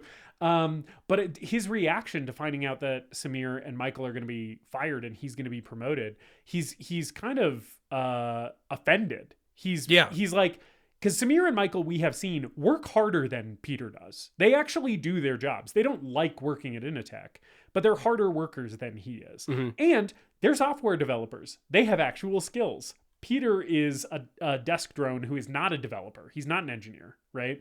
And I'm like, it is so fucked that they're letting go of the people who work harder and are actually skilled and talented, and throwing more shit at this slacker loser who doesn't do anything. And that's a position I've been in. My company has done layoffs, and I saw talented people who were harder working than me get shafted, and I somehow stuck around. And I'm like, first of all, the logic of these institutions makes no sense, which this movie captures very well. And yeah, watching it last night, I felt guilty and bad because I was watching Peter react to this, and I'm like, yeah, I've been there. Where it's like, wait, what the fuck? Like, I'm being rewarded for being a worse employee than the people who are being let go. Like, in what world does that make sense? It's not just. It's not correct. In a just world, I would be fired. Like, why am I here? So yeah, it was again deeply existentially terrifying for me. And yeah, made me uncomfortable to watch, which is an emotion that I was not expecting from Office Space, and I appreciate that this movie was able to instill in me. Yeah, I find this movie very comforting in a lot of ways. It's kind of a nice little comfort movie, a nice little warm blanket that I can put on, so much to the point where for whatever reason, my fucking shitty ass brain that I'm stuck with decided I should clean my kitchen while watching this movie last night, so I didn't actually take any notes. Which may explain why the quality of this episode might be lower than the others. Part of the reason is this movie is just so comforting and goes down so easily that I don't feel like I have to have a lot of mental or emotional investment in it, because it just works so brilliantly. But I did find a lot of those moments where Peter's experiencing a kind of existential quandary about his job and if he's a good person because he's benefiting off of being a slacker and stuff like that, and just the life of working in an office. It definitely hit me a lot more than it has in the past. Yeah. And I think this movie is very funny. Yeah. It plays a lot of it very dry, and this is not a movie that I laugh out loud at a lot, actually. But I find it to be very funny. Yeah. I was laughing out loud a bunch. So, yeah.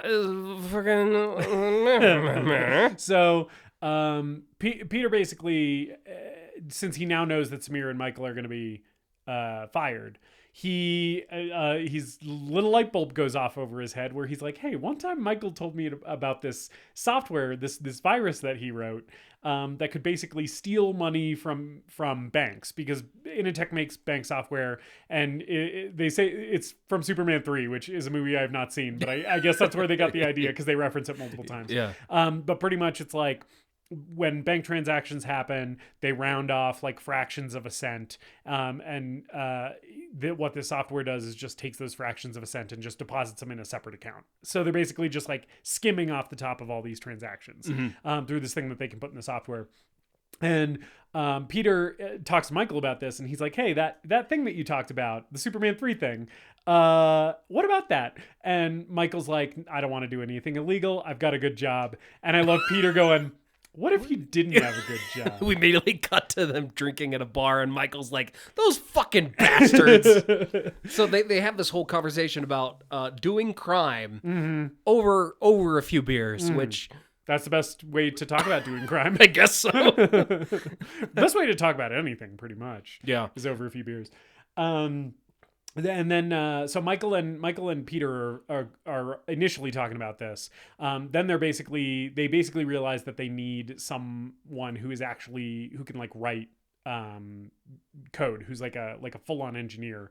Because I guess maybe Michael isn't. He's some other, maybe he's a front end dev. I don't know. But they need someone with more engineering knowledge. So they bring Samir in. Yeah, they bring in Samir because also Samir's getting laid off too. Yeah. And they decide to do it. There's another great montage here where they upload the virus set to rap music, and Peter is wearing a suit because he's like he's meeting with the Bobs, and he's trying to like play it like, oh, I'm ready to be a manager, like I'm fully in at Initech. So it also just has it gives it like a spy movie feel because he's like in the full suit with like the black tie. Yeah, there's like slow motion and stuff. Yeah, I love when they secretly hand off the floppy disk to each other. Yeah, and then I think there's like gunshot sound effects when it's like a close up of them the computer clicking on the mouse, clicking on the button to upload it. Yeah, the double click is like really intense and like reverberates. It's like doo, doo. As this gangster rap's blasting in the background. I also love, we should talk a little bit. I think this movie is way better shot and edited than, number one, most comedies I've seen, and number two, than it had any reason or right to be. And that's one of the things that makes this movie great to me. Because in this whole montage scene, just the way, like the slow-mo shots and the freeze frame when they're handing out the floppy disk and all that shit is very fun. The shot of, it's a shot of Michael Bolton at his desk, like uploading the virus. And the shot is from underneath his desk, and they made the top of his desk like transparent. They made it glass so you can see his mouse from below as it's moving around on the desk. And I'm like, they did a whole like glass tabletop thing, because his desk isn't actually glass. Just for that one shot, they were like, we should be able to see through the bottom of the desk and like see from that angle as he's moving his mouse around. I was like, what a crazy thing for a comedy to do for one shot. It's obviously didn't require that much money, but it's like the thought and the effort that went into that, I appreciated seeing on screen. It's a little hard for me to appreciate how well this movie is shot on my admittedly on my full screen DVD copy.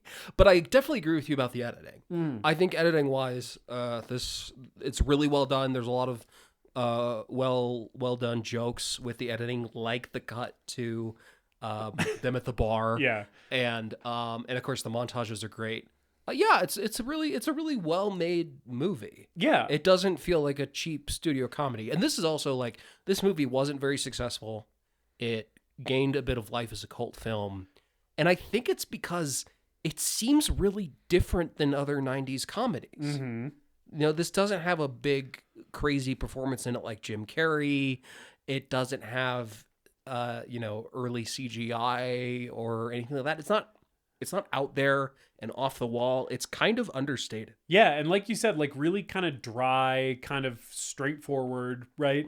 And highly relatable, which I think all of those things are working in its favor and have contributed to its staying power. Yeah. So anyway, they upload the virus. The whole montage happens. Mm-hmm. So Tom has been fired. And I think the next big thing that we have is Tom's barbecue, more or less. Yeah. Right after they upload the virus, we meet Drew. I'm gonna be showing her my O face. Oh.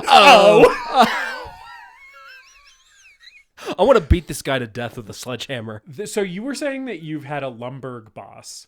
I had a job where Drew was my boss. A guy like this, oh my god, was my boss at one of my previous jobs. So my Lumberg was a little bit of a Drew at times. There were times where he would make inappropriate jokes, and I'm like, I don't think it's okay for an employer to say that. Yeah. But not to like Drew's level. I had a boss who full on talked like a frat boy. He was probably in his late 30s or early 40s, way too old to be speaking that way, and just fully the broiest of the bros in all the worst and most toxic ways. Worst boss I've ever had. I, to this day, fucking hate that guy.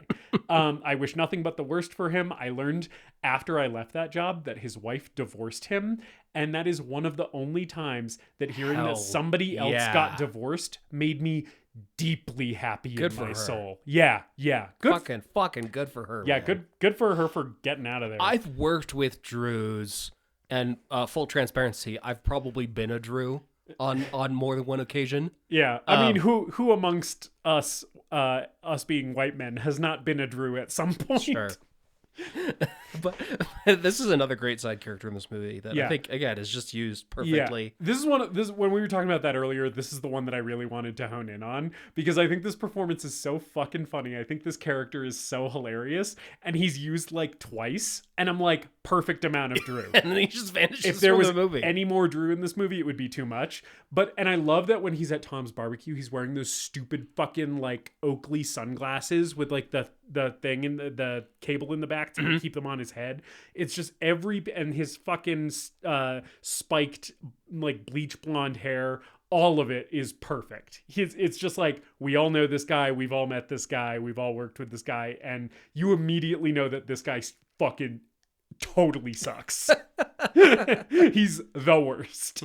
They leave work, and Peter has a special going away present for them, which is, of course, the copier.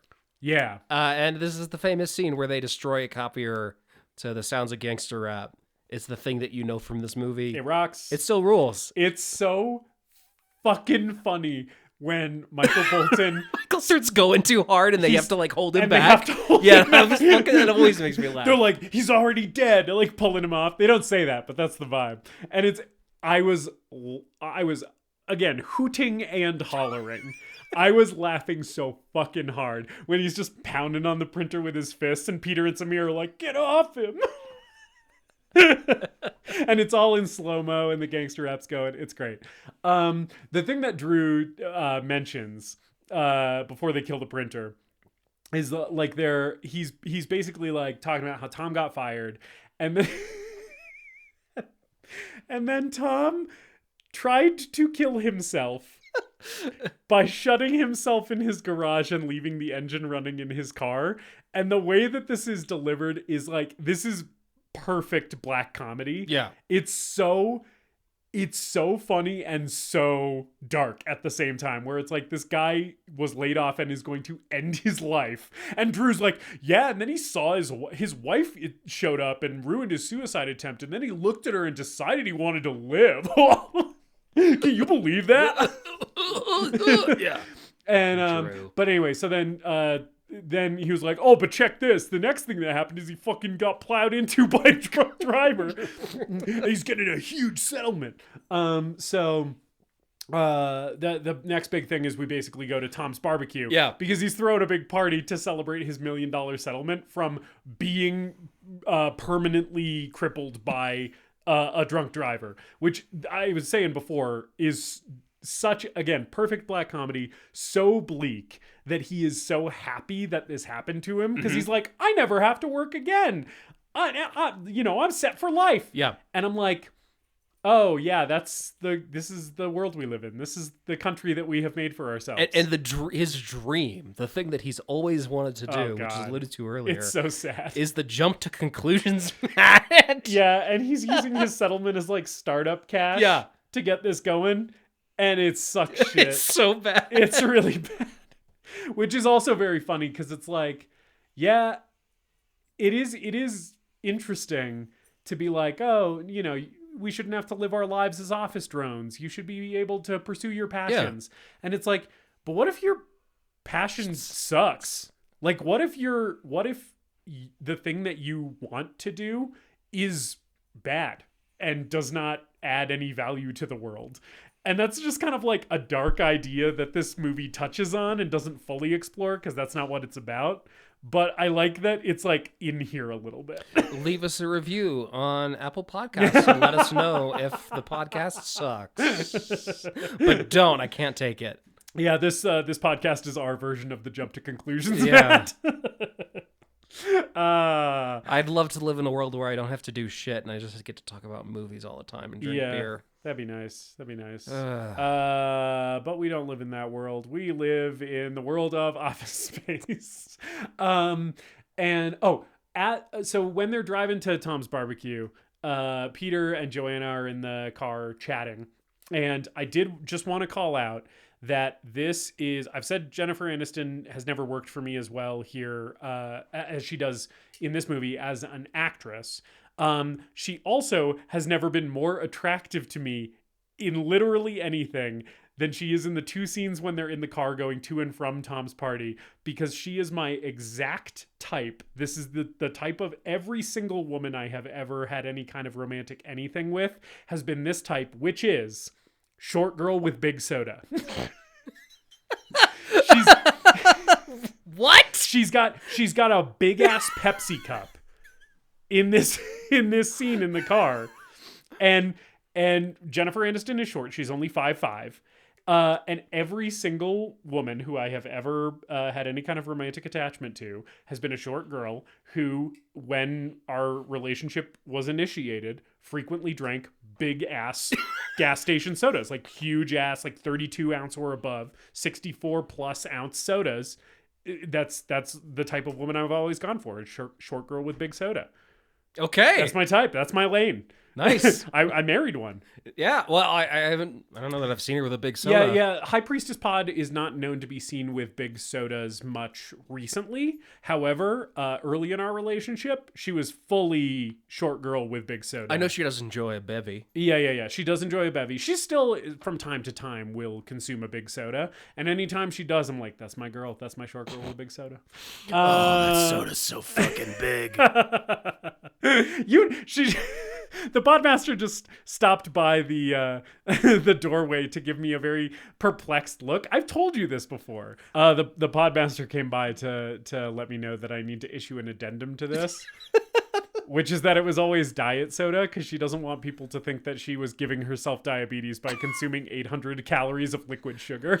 There's a skit on a Tenacious D album where Jack Black and Kyle Gass go to a drive-thru, and the joke is that Jack Black keeps ordering food, but it's always like in the small sizes. He's like, and a small Diet Dr. Pepper or whatever, after he's listed like 8 other food items. Yeah. That's what I always think of when everyone's like, no, but I drink diet. And it's like, okay. I drink diet, so I don't drink full sugar soda, but so I am very much the guy at the McDonald's drive-thru being like, yeah, can I get 2 McDoubles and a large fry? Oh, not with these current McDonald's prices. Jesus. A 10-piece chicken nugget and you know what? I'm also gonna do a double quarter pounder with cheese and and a Coke Zero with that though.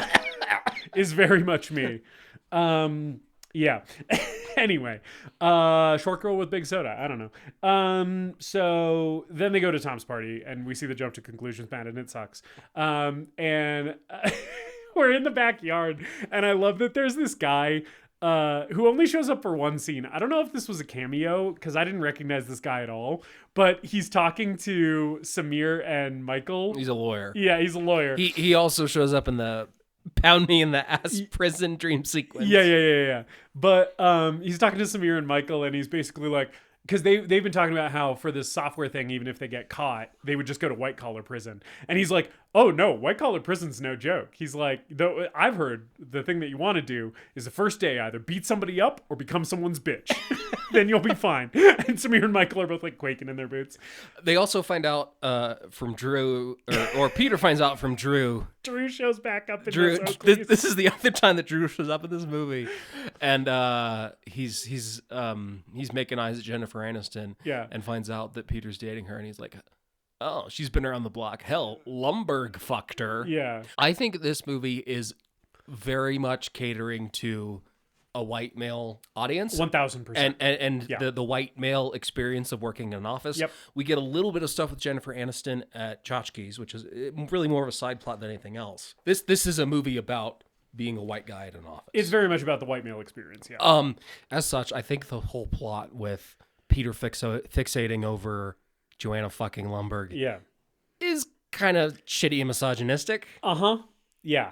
I think it hasn't aged particularly well, and if this movie could lose something, it is 1000% this. It feels like it's just there to introduce conflict into their relationship, and I don't really... I feel like it doesn't need it. Well, I feel like him saying that he's gonna do crime introduces enough conflict, I think, because she does sort of react badly to that, where she's like, hey, you're stealing money, you're gonna get fucking caught and sent to prison. Like, I'm concerned about this idea. And I feel like that's enough conflict. And I agree. It's sort of, it hasn't aged particularly well. It's a little misogynistic. I do appreciate, so like, Peter learns that at the party and then confronts her about it in the car on the way back. And I do like that her reaction is basically like, hey, fuck you for taking issue with who I've slept with in the past, like that you have no right to be upset by that, because she's completely right. And like, she's in the right and he's in the wrong. And I think that the movie does, as much as this plot maybe is the part of the movie that works the least well for me. I think this movie does do a decent job at showing that Peter is being an asshole. I think so too. Right. Yeah. And especially when like later he apologizes about it. He leads with, "Hey, sorry, I was a huge asshole to you. You were right. I had no right to get upset about who you've slept with." And then he adds in the piece where it wasn't even the right Lumberg, which is a thing we'll learn. Mm-hmm. But it's like the main piece of his apology is like, "Well, once I learned you slept with a different guy, then it was fine." The main piece of his apology is like, "I was an asshole and I was mad at you for a thing that I shouldn't have been mad at you about. And also, I misinterpreted what you said." We do also get the nightmare sequence where he Yeah. dreams that Lumberg is fucking her, and that is Very hilarious. Oh yeah, that's great. Just a little bit to the yeah, that's great. Oh, I'm gonna need you to just scoot over a little bit to the left, okay? Yeah. Yeah, it's very, very funny. So he's being tormented by the idea of his shitty boss fucking his girlfriend. And then he goes to check the account balance in the bank account from the software that they've uploaded, and he finds that they have $300,000 in the account. And I love the cut to just Samir and Michael and Peter all in the car just screaming, being like, "What? How did this happen? What the fuck?" So basically, like, they fucked up Michael fucked up the software somehow, and they're stealing way more money than they anticipated to, and they're like positive they're gonna get caught. So like the whole thing's going tits up. And I like that they have the whole freak out. Yeah, and they're drinking, and Yeah. they're like, "Should we launder the money?" And I like that Michael's like, "I don't even know what that means." Yeah. I just said it. Okay, one of the biggest laughs of this movie for me was the cut to them looking up money laundering in the dictionary. I thought that was so fucking funny. I sort of forgot about that joke. And then like Michael, it's Michael or Peter, I don't remember which, but like they have the dictionary open and they're like, laundering, to wash linens, right? And then like, wait, no. And they like go to the second definition. I was losing my shit. I thought it was so fucking funny. But then so then they're like, "We need a drug dealer," because they know about money laundering. And there's this insane bit where this guy insane. where this guy shows up at the door. Another moment of this movie that might be just a little problematic these days. Yeah, yes, right. Because the whole bit with here is that this guy shows up at the door. He's a black guy, and he's talking about how he used to be addicted to crack, and now he's selling magazines. And they like pull him inside and are like, "Okay, so can you introduce us to a crack dealer?"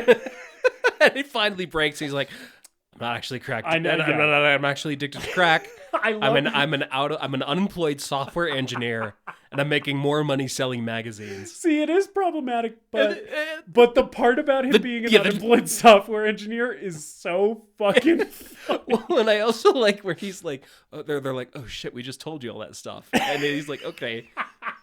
And then we immediately cut to Peter being like, "I don't know what I'm gonna do with 40 magazine subscriptions." to vibe. Yeah, that got a huge laugh out of me this time. I'm laughing right now just remembering the bit. Yeah.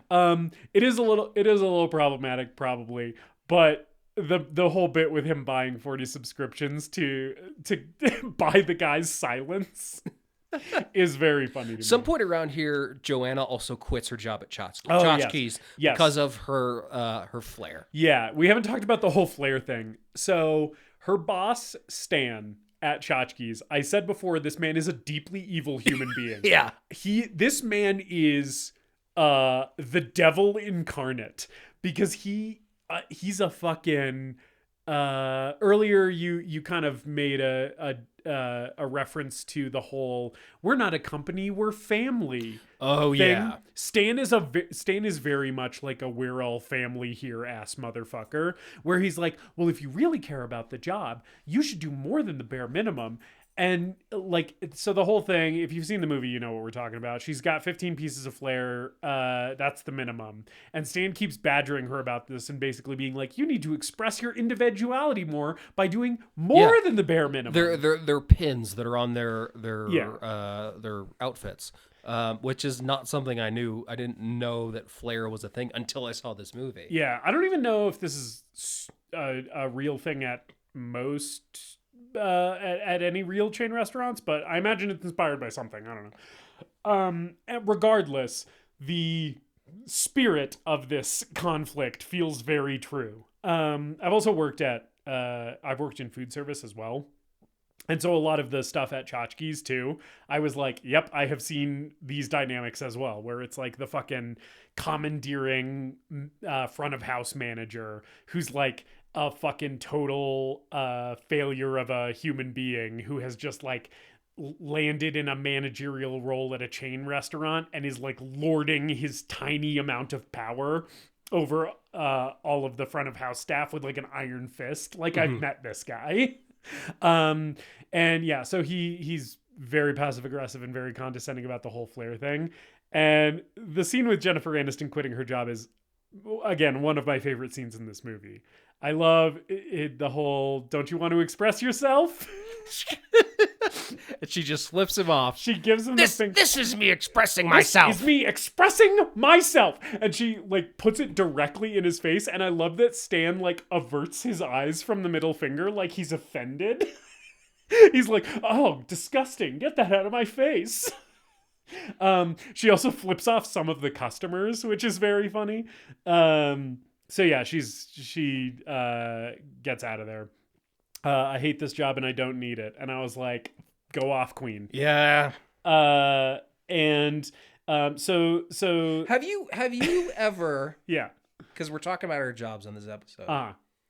Have you ever quit a job like that? Have you ever just quit and been like, fuck you? No, I've never done the overt fuck you. The closest probably that I've ever gotten was the job with the boss, the Drew boss, that I had.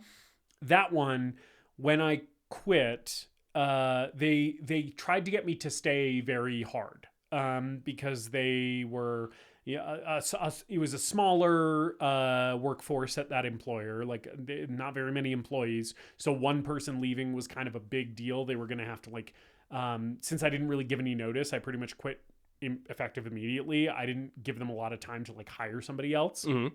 So they were really trying to get me to stay. They were offering me raises. They were offering me, like different work. Like, oh, you can do more of this stuff that might be more interesting to you. And I just kept turning them down. I was like, no, I am leaving. I do not want to work here anymore.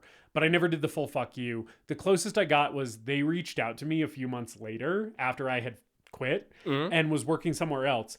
And they were like, hey, we're really slammed. We're like so behind on this specific type of work that you used to do for us. Would you be willing to just like freelance contract, like not even fully work for us, but just a few hours a week, do this one thing that you used to do that nobody else here knows how to do, just to help us catch up? And they were like, we will pay you, like, they told me the rate, and it was like almost half of what I was making as a full-time employee. They were really trying to get me to do this. And I was like, no, I'm not going to do that. Fuck off. I didn't say fuck off, but the vibe of it was basically like, no, I'm not interested. Goodbye. And I never heard from them again. So that's the closest I've gotten. One of the reasons that I was so adamant about not going back there was the boss that I was talking about. He was a huge Trump supporter, and I was working there when the 2016 election happened. Like, that was my job then. And he knew that I was not a Republican. I kept the specifics of my political views pretty vague with him because I just didn't want to fucking get into it. Yeah, absolutely. But he knew that I was like that I didn't agree with his political beliefs, at least. And he used to call me at like 4:45 p.m. on a work day and start by talking about business. and then keep me on the phone for like an hour and a half. And I felt like I couldn't hang up because this is my boss. It's my direct boss, right? Mm-hmm. He would keep me on the phone for like an hour and a half, keeping me all like till like 6 p.m. Like I'm supposed to be home, like already relaxing, making dinner, whatever. And instead I'm sitting at the office listening to this guy try to convince me to vote for Trump. He used to do that all the time. Oh my God. Like at least once a week. He would basically be like, so what's your problem with, like, what would make you vote for Trump? Like, is there anything that he could do that would win you over? And I was like, what the fuck are you doing? Like, what is your problem? So yeah, that is why no amount of money could bring me back to that. What a fucking dickhead. A monster, a true monster who, again, I hope nothing but the worst for. Jesus. Yeah, I hated that man. Jesus Christ. Yeah. It's funny because I had moved away from Flagstaff where we live now, and when I moved away, I was separated from him geographically. Now there's the chance that I'll somehow run into him again.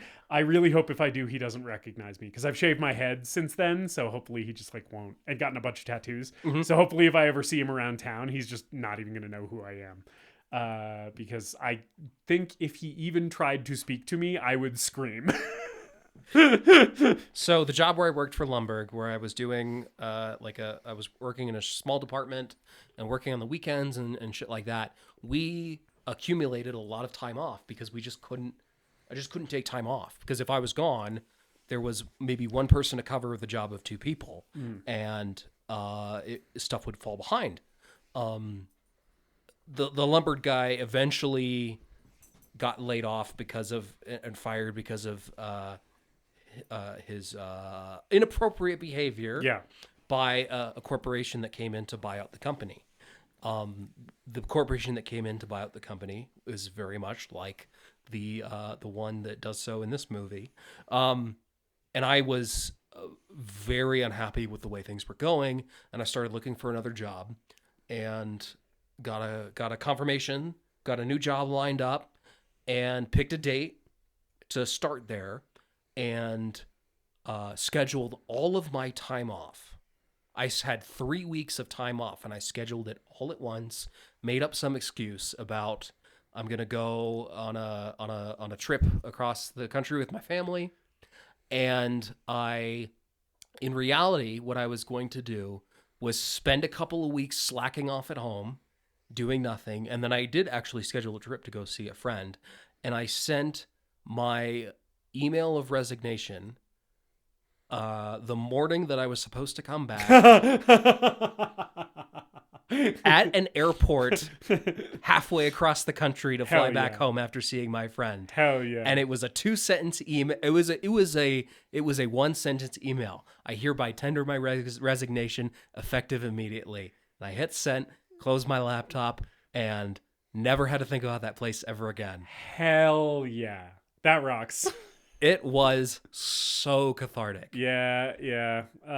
God willing, one of these days, that will be me. Anyway. So then we have an office birthday party, which is, if I was Dante and I was writing the Inferno, God. Office birthday party would be one of the circles of hell. Here, I'm going to add a 10th one to Someone is some type of sinner. Their eternal punishment is just eternal office birthday party. Office birthday parties suck shit. Nobody likes each other. Nobody wants to be there. Everyone would just rather get their work done and go the fuck home. And I don't want to eat the fucking cake from Walmart that tastes like ass, you know? Like, it disrupts my fucking whole work day. Now everybody's going to be expecting me to take a shorter lunch because we all stood around and ate this shitty cake for a person that I don't give a shit about. Fucking hate office birthday parties. Miss me with that shit. But here we get another slight against Milton. This bit is very funny. Yes, it is. Or he doesn't get it. Last time I didn't receive a piece. And, the people to cake ratio is I just he's correct about that. That is a small ass cake for the amount of people that are in the scene. There's a pretty big office at Initech. Like it's a lot of people work there. I did want to call out the casting department on this movie cast a lot of excellent looking extras in this movie in terms of like just faces that you would see in this type of office. There's a lot of very regular looking humans. Yeah, just in the background. Normal ass jerk offs. Yeah, just normal faces, which I anytime that there's a big group like at this birthday party, I was really appreciating how everyone looks very unique, but also very much like, oh yeah, like that is the type of person who just works in this type of white collar office. I thought it was they did a good job with the background folks. But yeah, Milton doesn't get a piece of cake, and he's pissed off. Also around here, I don't remember where, but the Bobs have found out that Milton was actually laid off 5 years ago. Yeah. And has still been receiving a paycheck because nobody ever told payroll or whatever. Like it just didn't get processed correctly. So he's still getting paid, but he's not supposed to work there anymore. So we fixed the glitch. And he's no longer receiving his paycheck. So the things are just stacking up for Milton. And he's basically just working there for free now. Yes. And Lumberg keeps dodging his questions about the paycheck. Yeah. And they're moving his desk yet again, and they move him basically down into the basement. Move him to the basement. I love when Lumberg's like, we got a bit of a rat problem down here, God. so if you can take care of that, that'd be great. If you could just grab a couple of those cans of spray and just crawl back... that would be great. Yeah, it's and I would watch a 90-minute movie of Milton trying to catch a rat. I would watch an animated short of that. That would be very funny. But yeah, I love after he does the fix the rat problem for us thing, and I think the Bobs come down into the basement to like get Lumberg. They leave and turn the lights off in the basement on Milton because they found out about the money that's missing. Oh, right. And Milton goes, okay, but that's the last straw. And it truly is. Yeah. So basically here, Peter. Oh, so when Peter and Samir and Michael have been like drinking, talking about what they're gonna do, the whole thing with magazine subscriptions, that ends basically with Michael and Samir being like, "This was all your idea, Peter. You fucked us over." Like, and sort of it's a rift in their friendship, and Samir and Michael are both mad at Peter. And Samir says, "You're a very bad person, Peter," which I was like. Yeah, he is, which is also part of the point of this movie. Only being lazy, while it might be the thing that you want to do the most, is not a good way to live your life. You also you have a responsibility to your fellow man. And you can't entirely be lazy and self-serving, which is what Peter has been doing, and like it's fucking up his friendships, right? And I like the way that that scene caps off with he asks Lawrence, can I come over? No, man, I don't want you fucking up my life too. Lawrence is the best. Yeah. So Peter has decided he's gonna fix things. He's gonna basically let Michael and Samir off the hook. He's gonna take the fall. Yeah. So he prints out all these cashier's checks for the money that's missing, and I think there's also maybe a written confession in this letter that he slides under Lumberg's door, where he's basically like taking the blame. He's like, "It's all me," you know. And I like when he goes off to do this to make it right. He's like leaving his apartment, and he has a little moment with Lawrence where he's like, "Lawrence, you know, I might be going away for a while." And Lawrence is like, "Yeah, I know, man." And they have their little goodbye, and then Lawrence's last line to him is, "Hey, Peter, watch out for your cornhole, bud."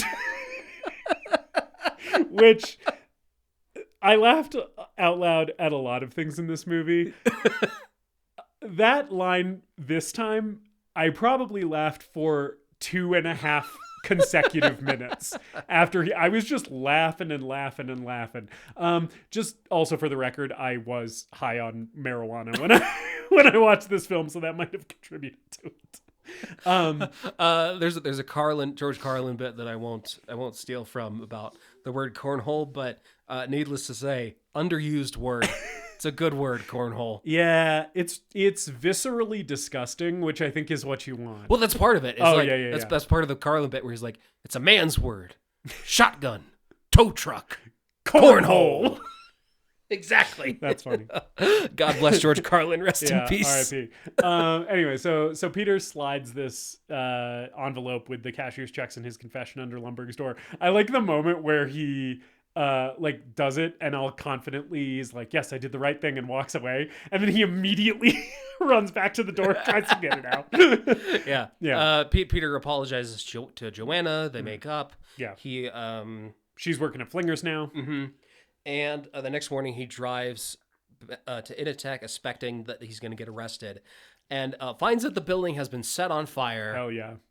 Because Milton made good. Milton made good on what he has been promising to do throughout the film. It's funny that this little recurring joke becomes the climax of the film. Yeah. The conclusion of this story. Yeah, and I do love that it is Milton, the guy who is even more trod upon. Yeah. And even more like just totally sidelined by the vicious gears of this horrible capitalist society that we live in, right? Because it's like the guy lost his job 5 years ago, and nobody gave enough of a shit about him as a human being to tell him. Like, of course this is the guy who burns the building down. Like, Peter is the guy who like comes up with some fucking dumb scheme to steal money. This is the guy who burns the building down, is the guy who everybody treats as a joke. Yeah. And sidelines and ignores. And it's like, no, you can't treat human beings that way. They're going to burn your fucking building down. Welcome to the revolution, Comrade Milton. Yeah. Yeah, and I love it.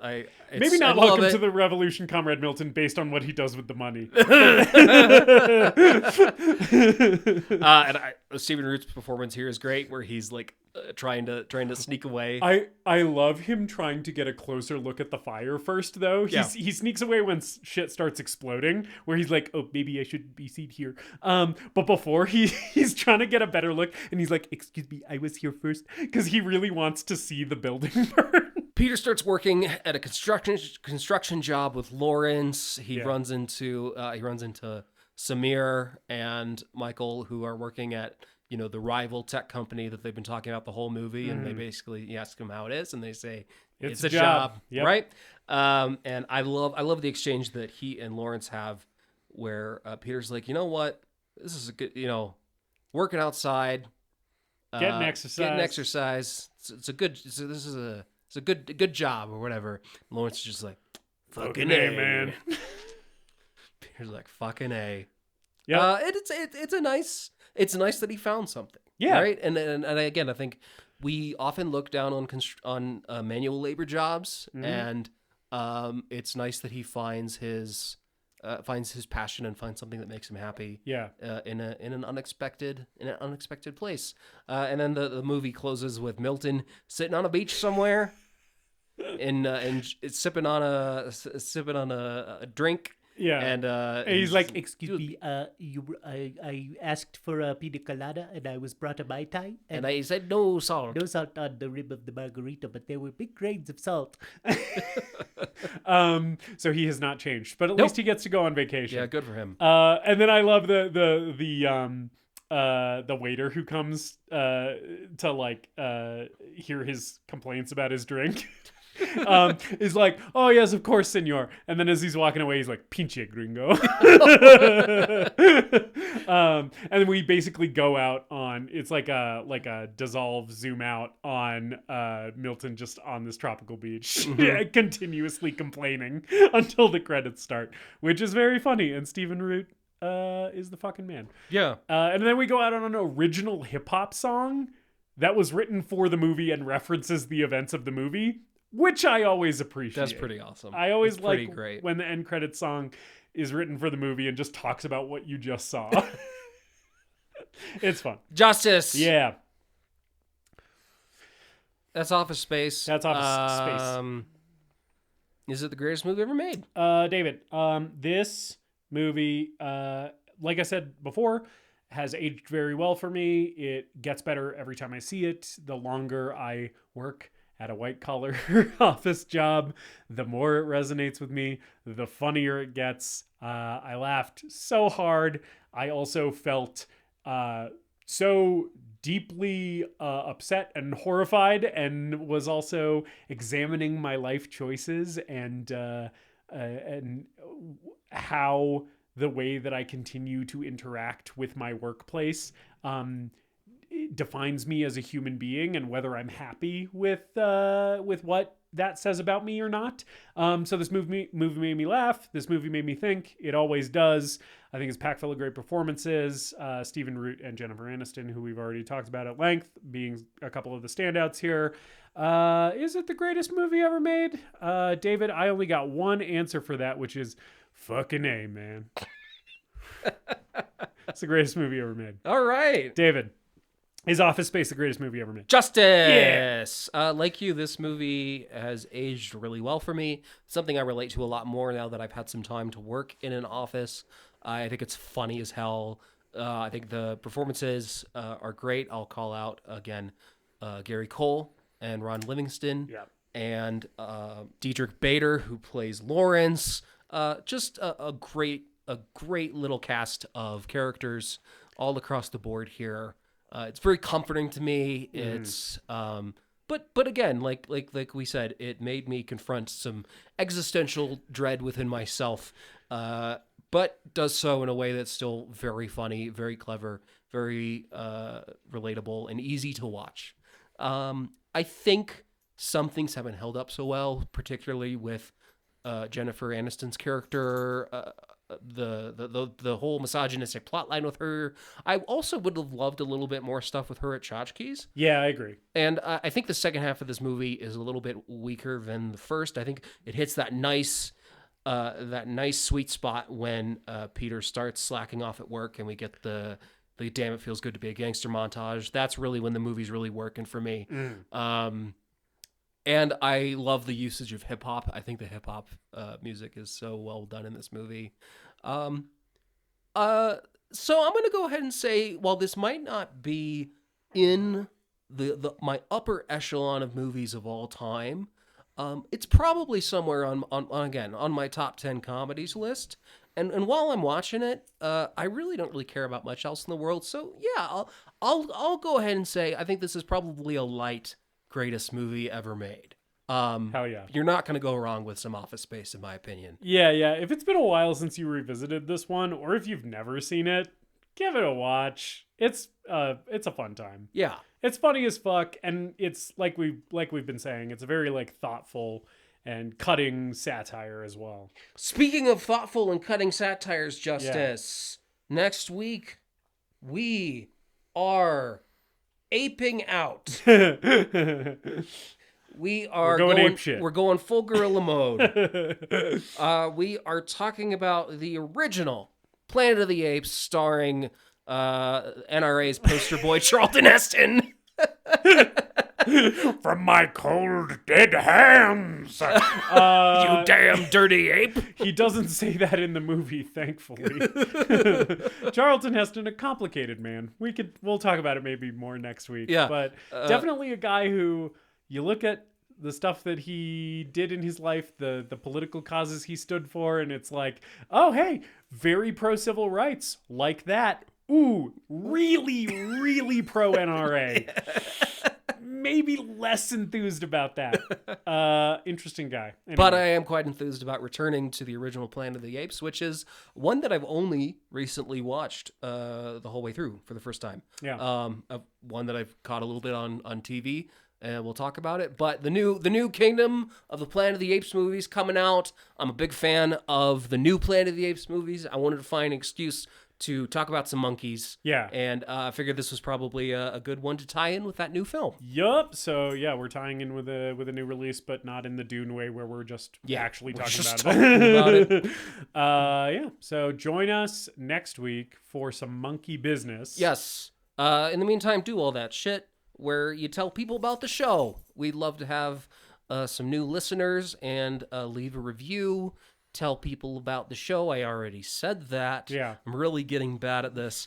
Yeah. But we love the support, and thank you guys so much for listening every week. I know there are people who are watching movies along with us and discovering new things from watching the show, so that makes me really happy. Watching the show. Listening to the show.